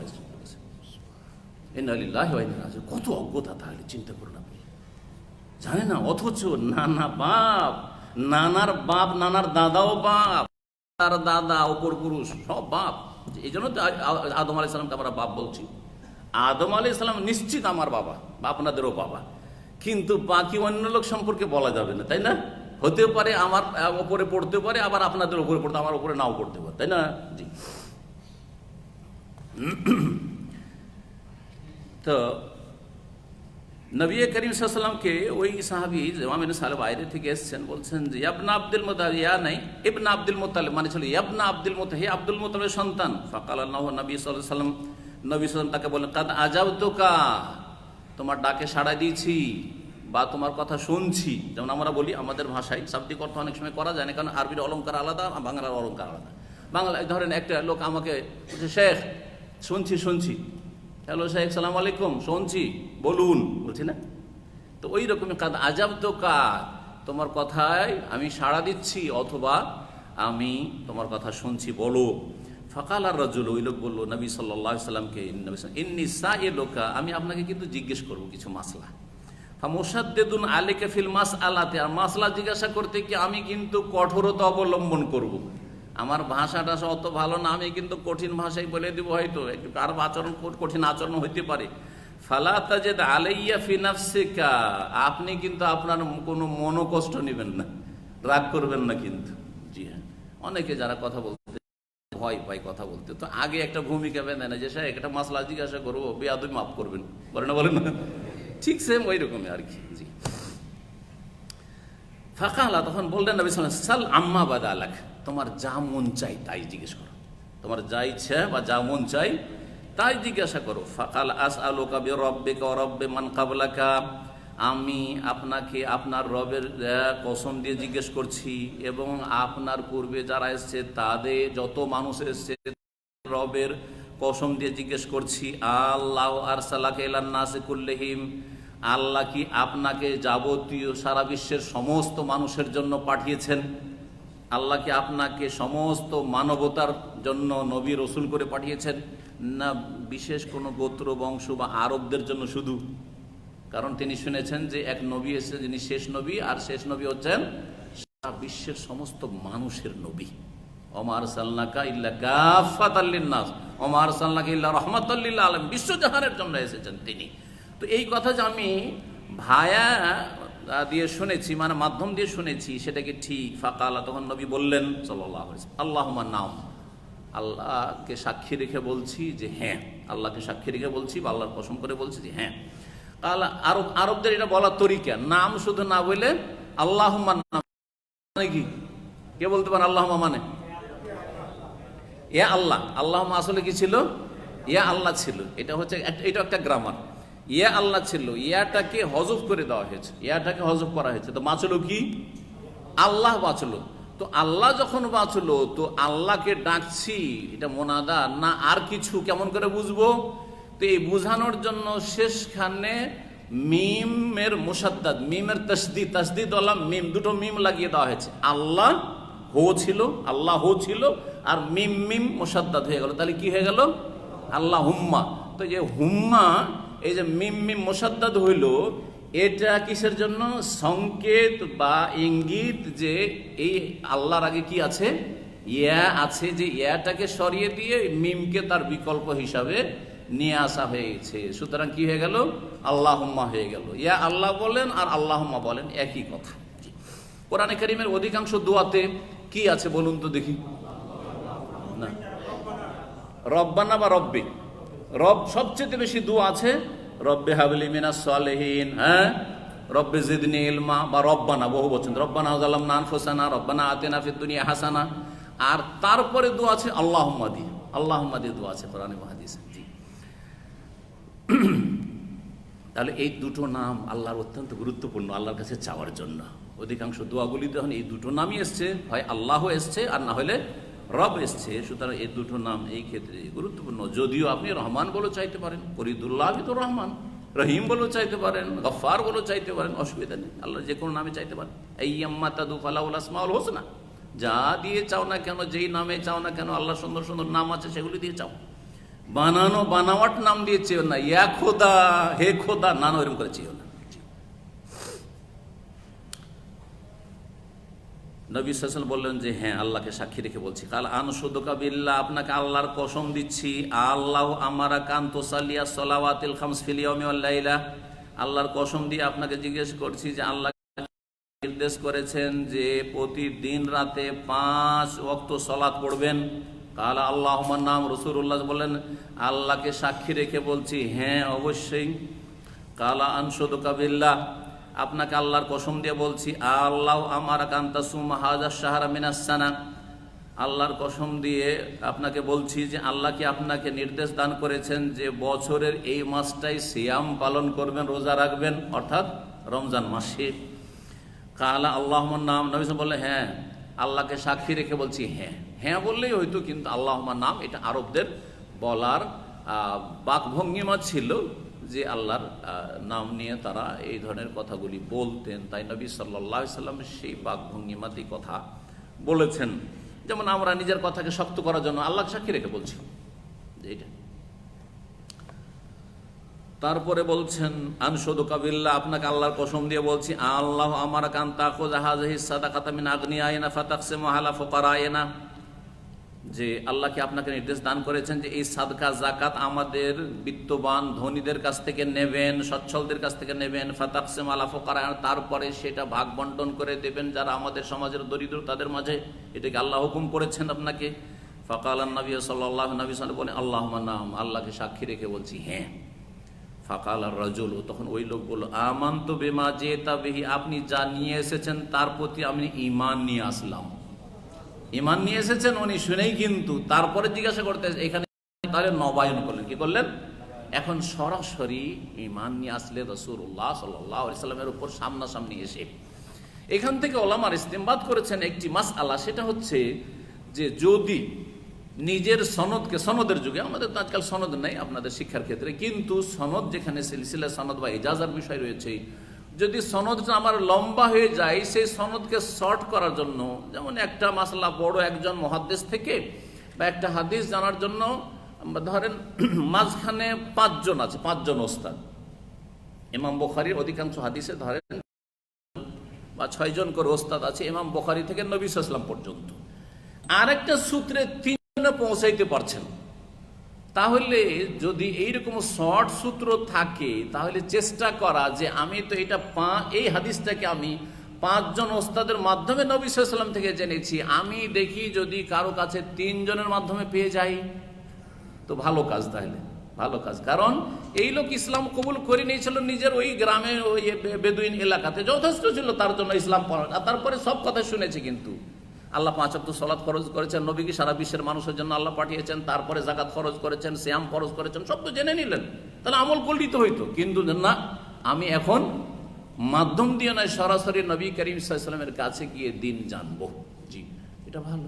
ছোট ওস্তাদের কাছ থেকে আপনি শিখেছেন অন্য কোনো জায়গায়, আপনি চিন্তা করেন যে আমি যখন আল্লাহ সুযোগ দিয়েছে তার বড় আর কোনো ওস্তাদ পেয়েছি, তার কাছ থেকে আমি শিখি, ভালো কথা এটা। জি, এর দলিল হচ্ছে এই হাদিস। জি, নবী করিম সাল্লাল্লাহু আলাইহি ওয়াসাল্লামের কাছে জিমামিন সালেবা এসে সরাসরি দিন শিখলেন এবং ঈমানের নবায়ন করলেন। ওয়া আনা রাসূলুম মান ওয়ারাই মিন কওমি, আর আমি দূত হয়ে এসেছি আমার পেছনে যে আমার সম্প্রদায় রয়েছে তাদের পক্ষ থেকে, আমার যে জাতি বংশধর রয়েছে তাদের পক্ষ থেকে আমি কি হয়ে এসেছি? রাসূল মানে দূত, কিন্তু রাসূল মানে নবী রসুল না। তো রসুলকে রসুল কেন বলা হয়? তাহলে মুহাম্মদ সাল্লাল্লাহু আলাইহি ওয়াসাল্লাম রসুল কেন? কারণ তিনি আল্লাহর পক্ষ থেকে দূত। আল্লাহর বিধান জানার জন্য একমাত্র মাধ্যম হচ্ছেন মুহাম্মদুর রাসূলুল্লাহ সাল্লাল্লাহু আলাইহি ওয়াসাল্লাম আমাদের জন্য। তিনি হচ্ছেন সারা বিশ্বের মানবতার রাসূল। কিন্তু আমরা দুনিয়ার ক্ষেত্রেও রাসূল মানে দূত ব্যবহার করে থাকি, সরাসরি কথাটা পৌঁছাতে পারলাম না। আজকাল তো নাই টেলিফোন যোগাযোগ ব্যবস্থা, টেলিফোন না থাকলে কি করি আমরা? কাউকে দিয়ে বলে পাঠাইলাম। আগে যখন মানুষ মারা যেত তখন এইরকম হোয়াটসঅ্যাপ মেসেজ ছিল না, একটা লোককে পাঠিয়ে দেওয়া হতো, যারে যত কুটুম্ব আছে, আত্মীয় স্বজন আছে, বাড়ি বাড়ি বলে যে অমুক মারা গেছে, অমুক সময় জানা যাবে। জি, এ হচ্ছে রাসূল, এ হচ্ছে দূত। জি, এখান থেকে রাষ্ট্রদূত হয়েছে কূটনৈতিক সম্পর্কের ক্ষেত্রে রাষ্ট্রদূত। জি, সরকার কি খবর নেবে আর দেবে, নেওয়া দেওয়া, হ্যাঁ, যোগাযোগ এক দেশের আর এক দেশের সাথে এই রাষ্ট্রদূতের মাধ্যমে, যাকে আরবিতে সফিরও বলা হয়, আবার পুরাতন আরবিতে তাকে রাসূলও বলা হয়, দূত। জি, আমি আমার বংশধরের পক্ষ থেকে যারা আমার পেছনে থেকে গেছে আমি একা আসতে পেরেছি, আমি তাদের জন্য দূত, তাদের কাছে পৌঁছে দেবো সব কথা। ও আনা জেমাম ইবনে সালাবা, আমি সালাবার ছেলে জেমাম, আখু বানি সাদ ইবনে বকর, আমি বানু সাদ বিন বকর বংশের একজন ব্যক্তি। তার মানে ইনি ছিলেন তাহলে তায়েফের কাছে যে বানু সাদ, নবী সাল্লাল্লাহু আলাইহি ওয়াসাল্লাম দুধ মায়ের বা দুধ বাপের যে বংশ, হালিমা সাদিয়া, ওই বংশের লোক ছিলেন তিনি। জি, রাদিয়াল্লাহু তাআলা। 7 নম্বর অধ্যায়, ইমাম বুখারী বলছেন মায়ুজ কারু ফিল মুনাওয়ালাত ওয়া কিতাব আহলিল ইলমি বিল ইলমি ইলাল বুলদান। এটাও যারা হাদিসের ছাত্র তাদের জন্য খাস অধ্যায়, যেটা সাধারণ লোকের জন্য অত জরুরি বিষয় নয়, কিন্তু আলেমদের জন্য এই বিষয়গুলি জানার। বলছেন ইমাম বুখারী রাহিমাহুল্লাহ, এই অধ্যায় হচ্ছে এই সম্পর্কে যে যা উল্লেখ করা হয়েছে বা আলোচনা করা হয়েছে ফিল মোনাওয়ালা, মোনাওয়ালা সম্পর্কে। মোনাওয়ালা মানে কোনো কিছু দিয়ে দেওয়া, নাওয়ালা ইয়োনাওয়ালা হচ্ছে দিয়ে দেওয়া বা নিয়ে নেওয়া, দুটোই অর্থ হয়। আদান প্রদান। ও কিতাব আহলিল এলমে বিল এলমে এলাল বুলদান, আর ওলামাদের এলেম লিখে পাঠানো বিভিন্ন দেশে বা বিভিন্ন শহরে, এটা কেমন? তাহলে এখানে দুটো মাসআলা আসলে, এক মাসআলা হচ্ছে মোনাওয়ালা, আর একটা হচ্ছে যেটা লিখে পাঠানো, যেটাকে মোকাতাবা বলা হয়। মোনাওয়ালা আর মোকাতাবা, ভাবে এলেম চর্চা করা বা এলেম পৌঁছানো, এটা কেমন? আর ওইটা ওরা বর্ণনা করা শুরু করলো। মোনাওয়ালা হচ্ছে, তাহলে এগুলো সংজ্ঞা বলি, এখন শাব্দিক অর্থ শুধু বলি, সংজ্ঞা বলি। মোনাওয়ালা হচ্ছে দেওয়া, কোনো কিছু। কি দেওয়া? একটা হয়তো পুস্তক আছে, হাদিসের পাণ্ডুলিপি, হাদিসের একটা পুস্তক আছে, ওস্তাদ একজন ছাত্রকে দিয়ে দিল বা একজন লোককে আসলো দিয়ে দিল, আর বলল যে এই যে এইতে যে হাদিসগুলি আছে 100 বা 200 বা কিছু হাদিস আছে, এই হাদিসগুলি নিয়ে যাও, আর তুমি আমার থেকে এই হাদিসগুলি যে কোনো জায়গায় বর্ণনা করে ছাত্রদেরকে মুখস্থ করে শিখাতে পারবে। এটা হচ্ছে মোনাওয়ালা। গোটা একটা কপি কি করলেন? কপির আদান প্রদান হলো, দিয়ে দিলেন, মোনাওয়ালা। মোকাতাবা, মোকাতাবার সামনে ওই ছাত্র আসেনি কিন্তু নেওয়ার জন্য, সে অন্য, আমরা দাম্মামে আছি, এখান থেকে একজন মুহাদ্দিস একটা হাদিসের হাদিস লিখে বা একটা চিঠিতে কয়েকটা হাদিস লিখে, যেভাবে হোক না কেন, ছোট বড় হোক না কেন, লিখে অন্য শহরে, মক্কা, মদিনায়, তারপরে আপনার রিয়াজ, কাসিম, আর অন্য কোনো কোথাও, শাম, দামেস্ক পাঠিয়ে দিল, মুকাতাবা। আর ওতে লিখে দিয়েছে যে তোমাদেরকে যারা এই কিতাবটি পাবে এবং সংরক্ষিত রাখবে, এইখান থেকে তোমরা হাদিস আমার থেকে বর্ণনা করতে পারবে, যে অমুক ওস্তাদ এই হাদিসগুলি আমাদেরকে দিয়েছেন, বর্ণনা করতে পারবে। সেই হাদিসগুলিও সহিহ বা ওস্তাদের সাথে সম্পৃক্ত করতে পারবেন, এই কথা বলছেন। দলিল বলছেন, আনাস রাদিয়াল্লাহু তাআলা আনহু বলছেন, নাসাখা উসমানুল মাসাহিফা, উসমান বিন আফফান আমিরুল মুমিনিন রাদিয়াল্লাহু তাআলা আনহু বিভিন্ন কপি তৈরি করেছিলেন কোরআনুল কারীমের মুসহাফ। 5টি শহরে 5টি কপি পাঠিয়েছিলেন। যখন গোটা কোরআনে কারীমকে এই বিন্যাসের সাথে, এই তরতিবের সাথে তিনি কি করলেন? একত্রিত করলেন, আর তারপরে তার এক একটা করে কপি তৈরি করলেন। কপি তৈরি করে একটা মদিনায় নিজের কাছে রাখলেন, যেটা থেকে তিনি তেলাওয়াত করতেন। যেই মুসাফের নাম হচ্ছে মুসাফুল ইমাম, যারা কারি সাহেব ভালো কারি তারা জানেন, সেই মুসাফের নাম হচ্ছে মুসাফুল ইমাম, যেটা উসমান রাদিয়াল্লাহু তাআলার কাছে ছিল, নিজের কাছে রেখেছিলেন।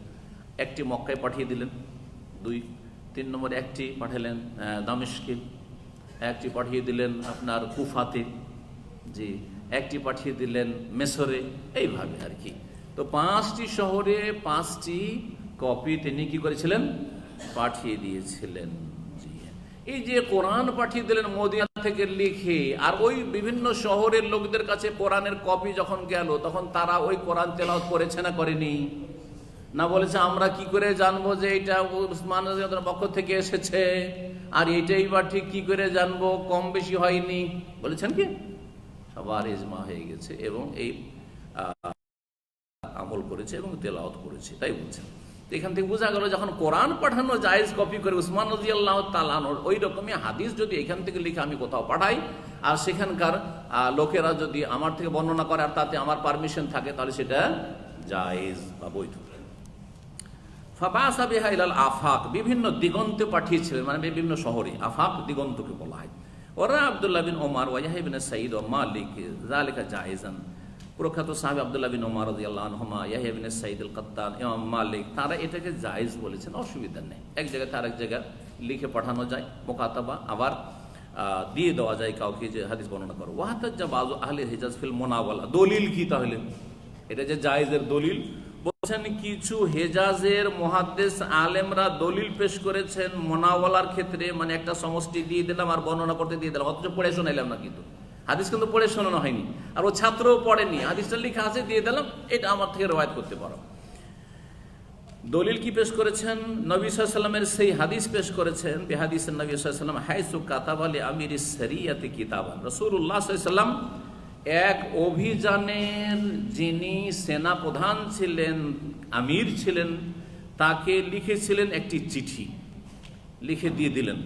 ওয়াকাল, আর বললেন, লা তাকরাহু, তুমি এটা পড়বে না এখন খুলে, তোমার নামে চিঠি, কিন্তু তুমি এটা পড়তে পাবে না হাত্তা তাবলুগা মাকানা কাযা, যতক্ষণ পর্যন্ত অমুক জায়গায় না পৌঁছে যাবে। মদিনা থেকে চলে যাও, আর গিয়ে যখন অমুক জায়গায় পৌঁছবে তখন খুলে পড়বে, আর তারপরে দেখবে যে আমাকে কোথায় যেতে বলা হয়েছে, তারপরে তখন তোমার গন্তব্যস্থান ঠিক করবে যে কোথায় যেতে হবে। এই সেনাপ্রধানের নাম ছিল আব্দুল্লাহ ইবনে জাহাশ রাদিয়াল্লাহু তাআলা, যিনি নবী সাল্লাল্লাহু আলাইহি ওয়াসাল্লামের প্রিয়তমা বিবি যায়নাব বিনতে জাহাশের ভাই। এই অভিযান সারিয়া কাকে বলা হয়, কে বলতে পারেন? হ্যাঁ, ছোট যুদ্ধ। যে সব যুদ্ধে নবী সাল্লাল্লাহু আলাইহি ওয়াসাল্লাম স্বয়ং সশরীরে শরীক হননি, সাহাবীরাকে নেতৃত্ব দিয়ে পাঠিয়েছেন। দুটোই সংজ্ঞা ঠিক, অল্প সংখ্যায় থাকতো আর তাতে নবী সাল্লাল্লাহু আলাইহি ওয়াসাল্লাম উপস্থিত হতেন না। খুব বেশি সংখ্যা যদি হয় আর যদি তাতে নবী সাল্লাল্লাহু আলাইহি ওয়াসাল্লাম উপস্থিত নাও থাকেন, তো সেটাকে সারিয়াও বলা হচ্ছে, কখনো কখনো গাজওয়া বলা হচ্ছে। গাজওয়া কাকে বলা হয়? যেটাতে স্বয়ং নবী সাল্লাল্লাহু আলাইহি ওয়াসাল্লাম শরীক থেকেছেন। এটা হচ্ছে প্রসিদ্ধ সংজ্ঞা। এই জন্য মুতার যুদ্ধকে সারিয়ায় মুতাও বলা হয়, মুতার অভিযান, কারণ নবী সাল্লাল্লাহু আলাইহি ওয়াসাল্লাম তাতে যাননি। কিন্তু অনেক বেশি সংখ্যক সাহাবাই, 3000 সাহাবাই কেরাম ছিলেন বা তার বেশি, সেই জন্য এটাকে গাজওয়ায়ে মুতাও বলা হয়। এটাও সিরাতুন নবী যখন পড়বেন তখন এরকমটা দেখতে পাবেন। তো যাই হোক, নবী করিম সাল্লাল্লাহু আলাইহি ওয়াসাল্লাম প্রথম অভিযান পাঠিয়েছিলেন মদিনা থেকে কাফেরদের বিরুদ্ধে, মাত্র 8 জনকে। তার একজন আব্দুল্লাহ বিন জাহাশ, তাকে নেতৃত্ব দিয়েছেন যে তুমি কমান্ডার, তুমি হচ্ছ সেনাপ্রধান, আর তুমি চলে যাও। এই চিঠিতে লেখা আছে কোনখানে গিয়ে তোমাদেরকে পথ পেতে থাকতে হবে, অথবা যে ডিউটিটি দেওয়া গেছে তোমাদেরকে সেটা করতে হবে। বদর যুদ্ধ হওয়ার 2 মাস আগে রজব মাসে এই ঘটনাটা, দ্বিতীয় হিজরি রজব মাসে এটা হয়ে থাকে। আর বদর যুদ্ধ কখন হয়েছিল? রমজান মাসে হয়েছিল। বদর যুদ্ধ হয়েছিল রমজান মাসে, রজব, তারপরে শাবান, তারপরে রমাদান। জি, এই ছিল প্রথম সারিয়া বা সেনা অভিযান নবী সাল্লাল্লাহু আলাইহি সাল্লামের পক্ষ থেকে। তাকে চিঠি লিখে পাঠিয়েছিলেন যে অমুক জায়গায় গিয়ে তুমি পড়বে রাস্তাতে। ফালামা বালাগা যালিকাল মাকান, যখন ওই জায়গায় পৌঁছিলেন তখন লোকজনকে পড়ে, লোকেরা কিছু জানে না, কিন্তু ওই যে 7 জন আরো সাথে আছে, কেউ জানে না যে কোথায় যেতে হবে। পড়ে শুনে যে নবী কোথায় যেতে বলেছেন দেখি তো, কিন্তু যাচ্ছেন কিন্তু তায়েফের দিকে, ওইদিকে যেতে বলা হয়েছে। রাস্তা যে জায়গাটির কথা বলা হয়েছে ওইটাও রাস্তায় পড়ছে। ওখানে যাওয়ার পরে খুলে দেখছেন যে যেতে বলা হয়েছে মক্কা আর তায়েফের মাঝখানে একটি নাখলা নামক জায়গা রয়েছে, ওইখানে যেতে বলা হয়েছে। চলো, এই যে নবী সাল্লাল্লাহু আলাইহি ওয়াসাল্লামের চিঠি খুললাম, তাতে নবী সাল্লাল্লাহু আলাইহি ওয়াসাল্লাম লিখেছেন যে তোমরা নাখলা নামক স্থানে গিয়ে রেডি থাকবে কাফেরদের কে প্রতিহত করার জন্য, অথবা কাফেরদের ক্ষেত্রে যে ডিউটিটা দেওয়া হয়েছিল সেই জন্য। নবী করিম সাল্লাল্লাহু আলাইহি ওয়াসাল্লাম যে নির্দেশ ছিল সেই নির্দেশের কথা বললেন। জি, হাদিস নম্বর 64।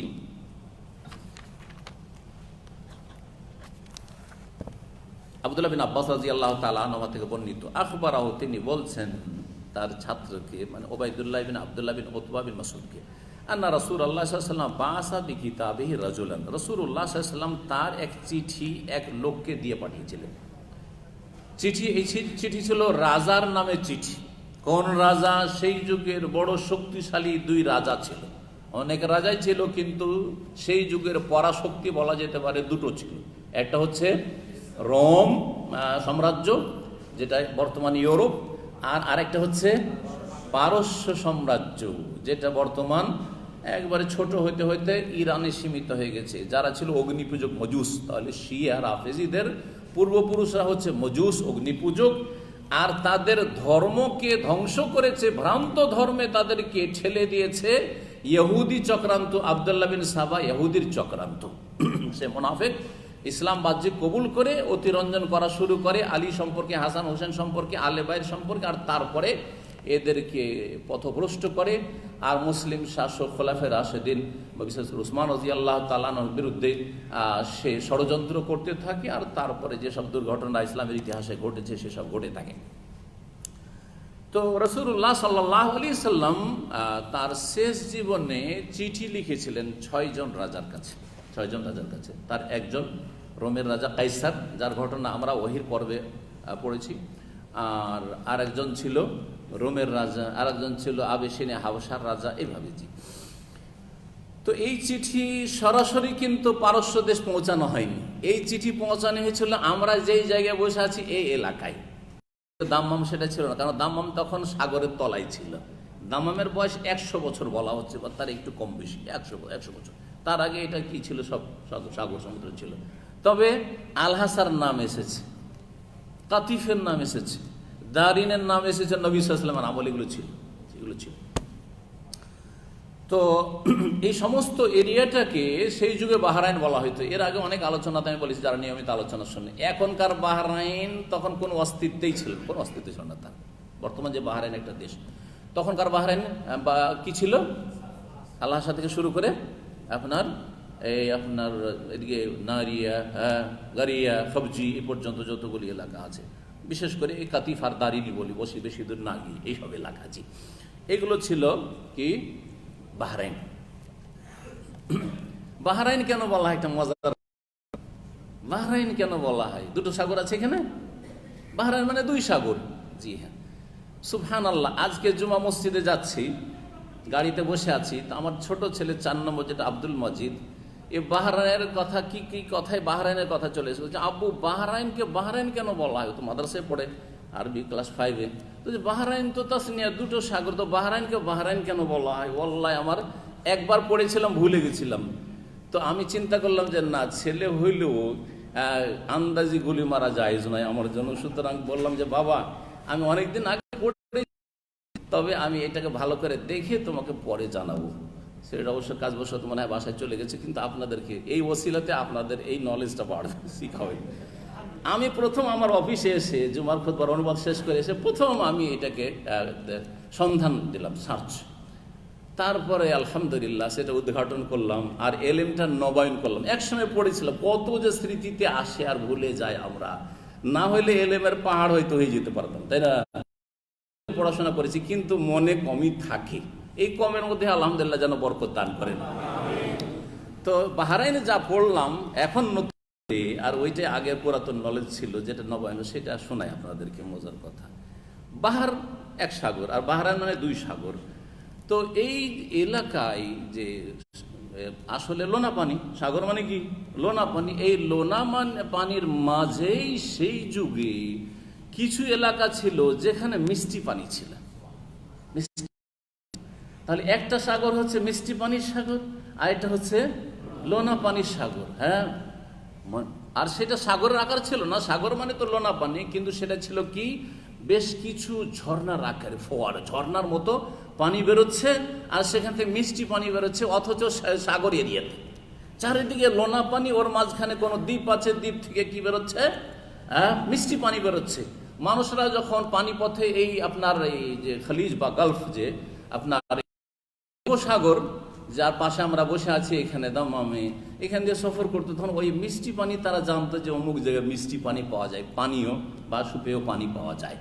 তো এখান থেকে তাহলে নাম কি হলো, তার নামকরণ বাহরাইন। একটা হচ্ছে মিষ্টি পানি আর একটা হচ্ছে লোনা পানি, এই জন্য বাহরাইনের নাম বাহরাইন হয়েছে। যে বর্তমান বাহরাইন, সে বাহরাইনের 33টি দ্বীপ আছে, যে দ্বীপগুলি বাহরাইনের। আর পুরাতন বাহরাইন যেটা বললাম আপনাদেরকে, তো পুরাতন বাহরাইনেই নবী সাল্লাল্লাহু আলাইহি ওয়াসাল্লাম চিঠি পাঠিয়েছিলেন। কার কাছে পাঠানোর জন্য?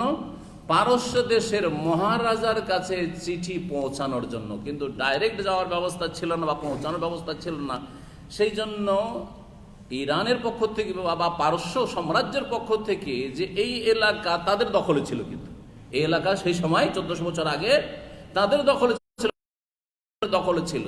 সুতরাং তাদের পক্ষ থেকে এখানে তাদের একজন কি থাকতো, গভর্নর, বা বলতে পারেন যে চিফ মিনিস্টার, মুখ্যমন্ত্রী, বা একজন প্রধান এই এলাকার ছিল, রাষ্ট্রপ্রধান।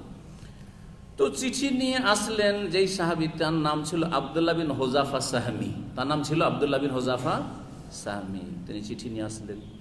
নিয়ে আসার পরে কাকে দেব, আমার আজিমিল বাহরাইন, রাসূলুল্লাহ বলে দিয়েছেন যে তোমাকে ওই পারস্য সাম্রাজ্যে একবারে যেতে হবে না, তুমি নিয়ে গিয়ে বাহরাইনের যিনি প্রধান আছেন, রাষ্ট্রপ্রধান, তার কাছে দিয়ে দিবে, যার নাম ছিল মুনজির বিন সাউই আল আবাদি। এই নাম, এই কাফের নেতার কাছে যে এই এলাকার মুখ্যমন্ত্রী বা গভর্নর ছিল তার কাছে পৌঁছে দেওয়া হইল। ফালাম্মা কারাহু, চিঠিটা যখন পড়ল, মাজ্জাকাহু, তখন চিঠিটাকে ছিঁড়ে ফেলে রাগে চিঠিকে, এই রে কত সাহস রে, হ্যাঁ কত সাহস এই মোহাম্মদের, আমাদেরকে চিঠি পাঠাচ্ছে, আসলিম তাসলাম, ইসলাম কবুল করো শান্তিতে থাকবে, আর না ইসলাম কবুল করলে তোমাকে সমস্ত পাপের বোঝা উঠাইতে হবে। যেটা সংক্ষেপে যে বিষয়বস্তুটি ছিল এই বিষয়বস্তু আপনাদের সামনে উল্লেখ করলাম। রাগে চিঠি ফেলে দিল। হাসিবতু ইবনে আল মুসাইব কাল, সাইদ বিন মুসাইব রহমতুল্লাহ আলাইহি বর্ণনা করেছেন যে যখন চিঠিটা ছিঁড়ে ফেলে দেওয়ার খবর রাসূলুল্লাহ সাল্লাল্লাহু আলাইহি ওয়াসাল্লামের কাছে পৌঁছলো যে এই চিঠি ছিঁড়ে ফেলে দেওয়া হয়েছে, রাজা চিঠি ছিঁড়ে ফেলে দিয়েছে। চিঠি কিন্তু পৌঁছানো হয়েছিল, ইরানের রাজার কাছে পৌঁছানো হয়েছিল। এখানে সংক্ষেপ করে দিয়েছে হাদিসটাই। এখান থেকে, এই বাহরাইন থেকে, বর্তমান বাহরাইন যে এলাকা আছে এখান থেকে, আল হাসা অথবা কাতিফ তখন ছিল, সেখান থেকে কিন্তু এখানকার যে রাষ্ট্রপ্রধান বা সে গভর্নর পৌঁছিয়েছিল একেবারে ইরানের রাজধানীতে বা পারস্যের রাজধানীতে। সেখানে যখন চিঠিটা ছিল দরবারে, তখন চিঠিটাকে সাথে সাথে ছিঁড়ে ফেলে দিয়েছিল। দূত ছিল, দূতের অবমাননা করেছিল, অপদস্থ করেছিল। নবী করিম সাল্লাল্লাহু আলাইহি ওয়াসাল্লামের কাছে যখন এই সংবাদ পৌঁছিল, তখন নবী সাল্লাল্লাহু আলাইহি ওয়াসাল্লাম বললেন, মাজ্জাকাল্লাহু মুলকাহু, আল্লাহ যেন তার দেশকে, রাজত্বকে ছিন্ন ভিন্ন করে দেন, টুকরো টুকরো করে দেন। অন্য রিওয়ায়াত হচ্ছে আল্লাহ মসজিদ কুল্লা মুমাজ্জাক বা আল্লাহ মসজিদ কুল্লা মুমাজ্জাক, বিভিন্ন ভাষা দিয়ে এসেছে রিওয়ায়াতগুলি। তো ওই লোক যখন পড়লো রাজা, তারপরে কি করেছিল, ছিঁড়ে ফেলেছিল। ফাদা আলাইহিম রাসূলুল্লাহ সাল্লাল্লাহু আলাইহি ওয়াসাল্লাম ওদেরকে বদদোয়া দিয়েছিলেন কি, আইয়ুমাজ্জাকু কুল্লা মুমাজ্জাক, আল্লাহ তাদেরকে পুরোপুরি ছিন্ন ভিন্ন করে দিও, টুকরো টুকরো করে দিও, পারস্য সাম্রাজ্যকে তুমি টুকরো টুকরো ছিন্ন ভিন্ন করে দিও। ব্যাস একটি দোয়া। দেখেন আমরা ঘন্টার পর ঘন্টা দোয়া করছি, কিন্তু দোয়া কবুল হচ্ছে না, তাই না? অনেক সময় বুঝতে পারেন না দোয়াই কেন কবুল হয় না। আর রাসূলুল্লাহ সাল্লাল্লাহু আলাইহি ওয়াসাল্লাম 2-3টা শব্দ দিয়ে দোয়া করছেন কি, হ্যাঁ, আল্লাহুম্মা মাজ্জিকহু কুল্লা মুমাজ্জাক বা মাজ্জাকাল্লাহু মুলকাহু, বাস জি দোয়া করছেন, ছোট ছোট দোয়া। মুসা আলাইহিস সালাম ফেরাউনের কবল থেকে যুবক মানুষ জান বাঁচিয়ে পালিয়েছেন, মাদিয়ানে নামলেন, নামার পরে ওখানে গিয়ে ক্ষুধাও লেগেছে, উপকার করে দিলেন, কিন্তু ভিক্ষা চাইলেন না যে ক্ষুধা লেগেছে কিছু খাবার দাবার বাড়ি থেকে পাঠিয়ে দিও, মেয়েগুলোকে বললেন না। ফালাম্মা তাওয়াল্লা ইলা জিল্লে, ছায়াতে ক্লান্ত অবস্থায়, অনাহারে 7 দিনের না খেয়ে আবার মেহনতের কাজ করা, বালতি দিয়ে পানি উঠানো, আর তারপরে ছায়াতে এসে গাছের বলছে রব্বে ইন্নী লিমা আনজালতা ইলাইয়া মিন খাইরিন ফাকির।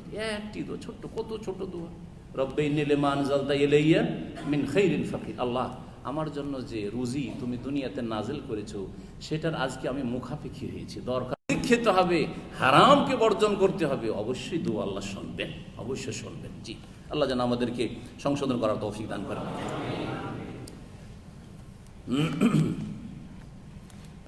রাসূলুল্লাহ বদদোয়া করেছিলেন। তারপরে কি হয়েছিল, ঘটনাটা খুব মজার ঘটনা আছে। এমন বদদোয়া লাগলো যে এই রাজার নাম ছিল পারভেজ। অনেকে কিন্তু আমাদের দেশের লোকেরা পারভেজ রাখে, পাকিস্তান আর ইন্ডিয়াতে তো খুব আছে, আর বাংলাদেশও কিছু লোক পারভেজ রাখে, আছে না? পারভেজ মুশাররফ, পারভেজ লাঞ্ছিত, মুশাররফ না, তাকে মুশাররফ বলা উচিত না। তো পারভেজ নামটা কিন্তু অগ্নিপূজ মজুসিদের নাম, মুসলিমদের রাখা উচিত নয়, মোটি উচিত নয়, নাম বদলে।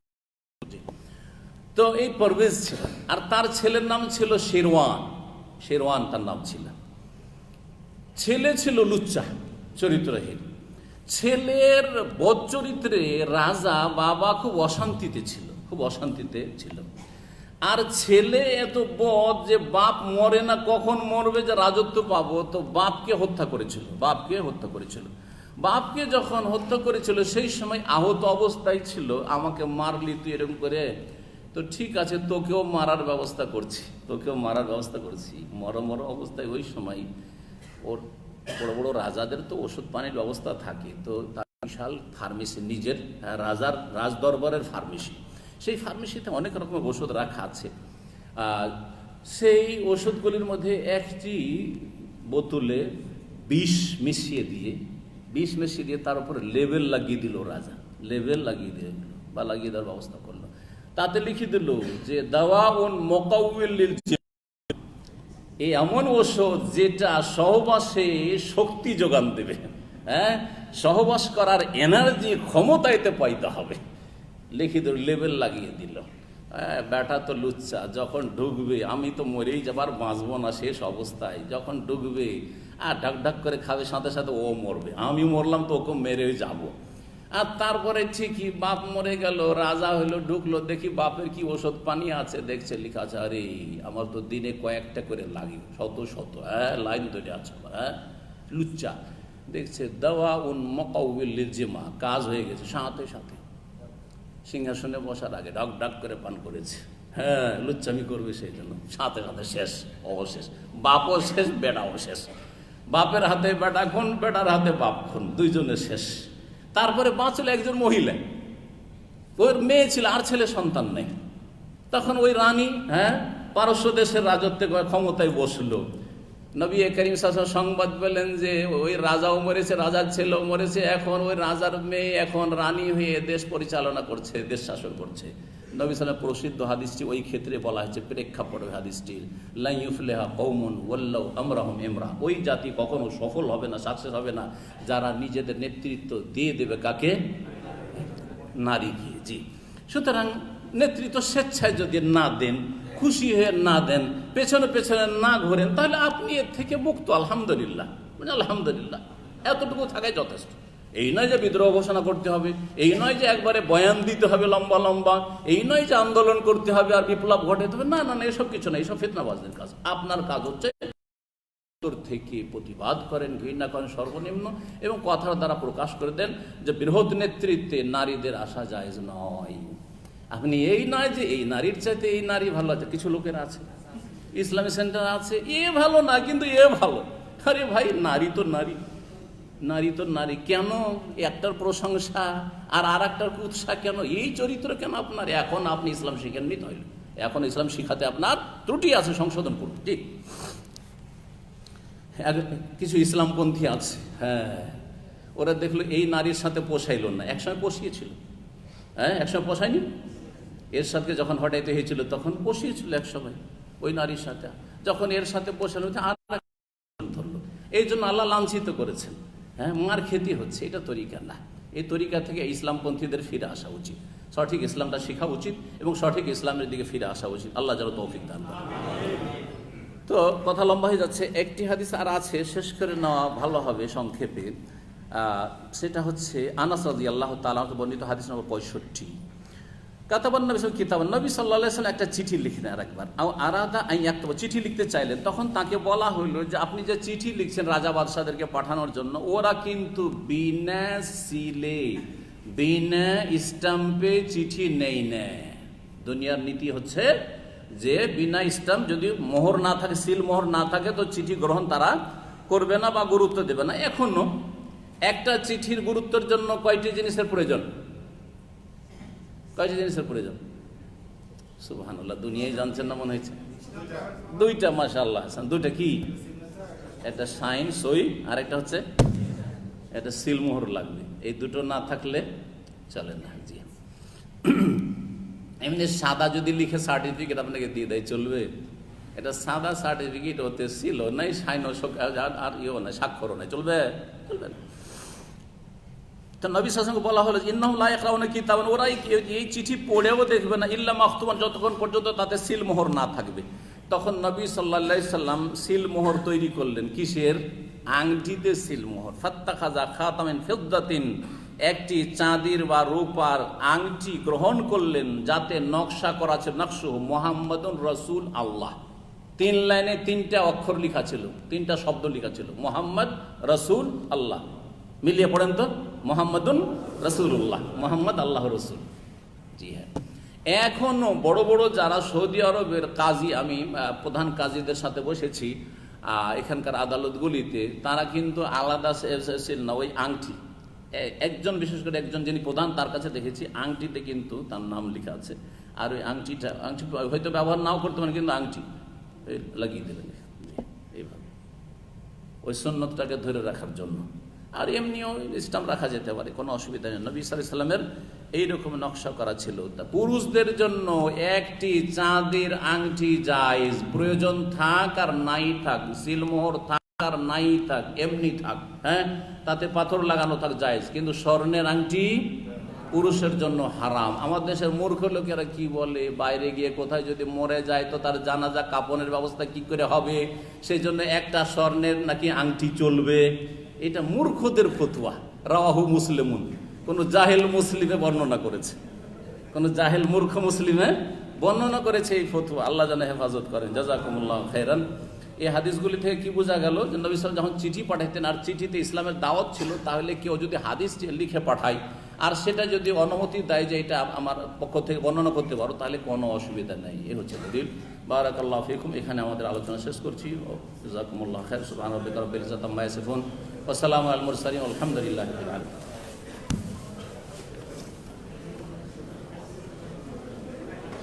এক ভাই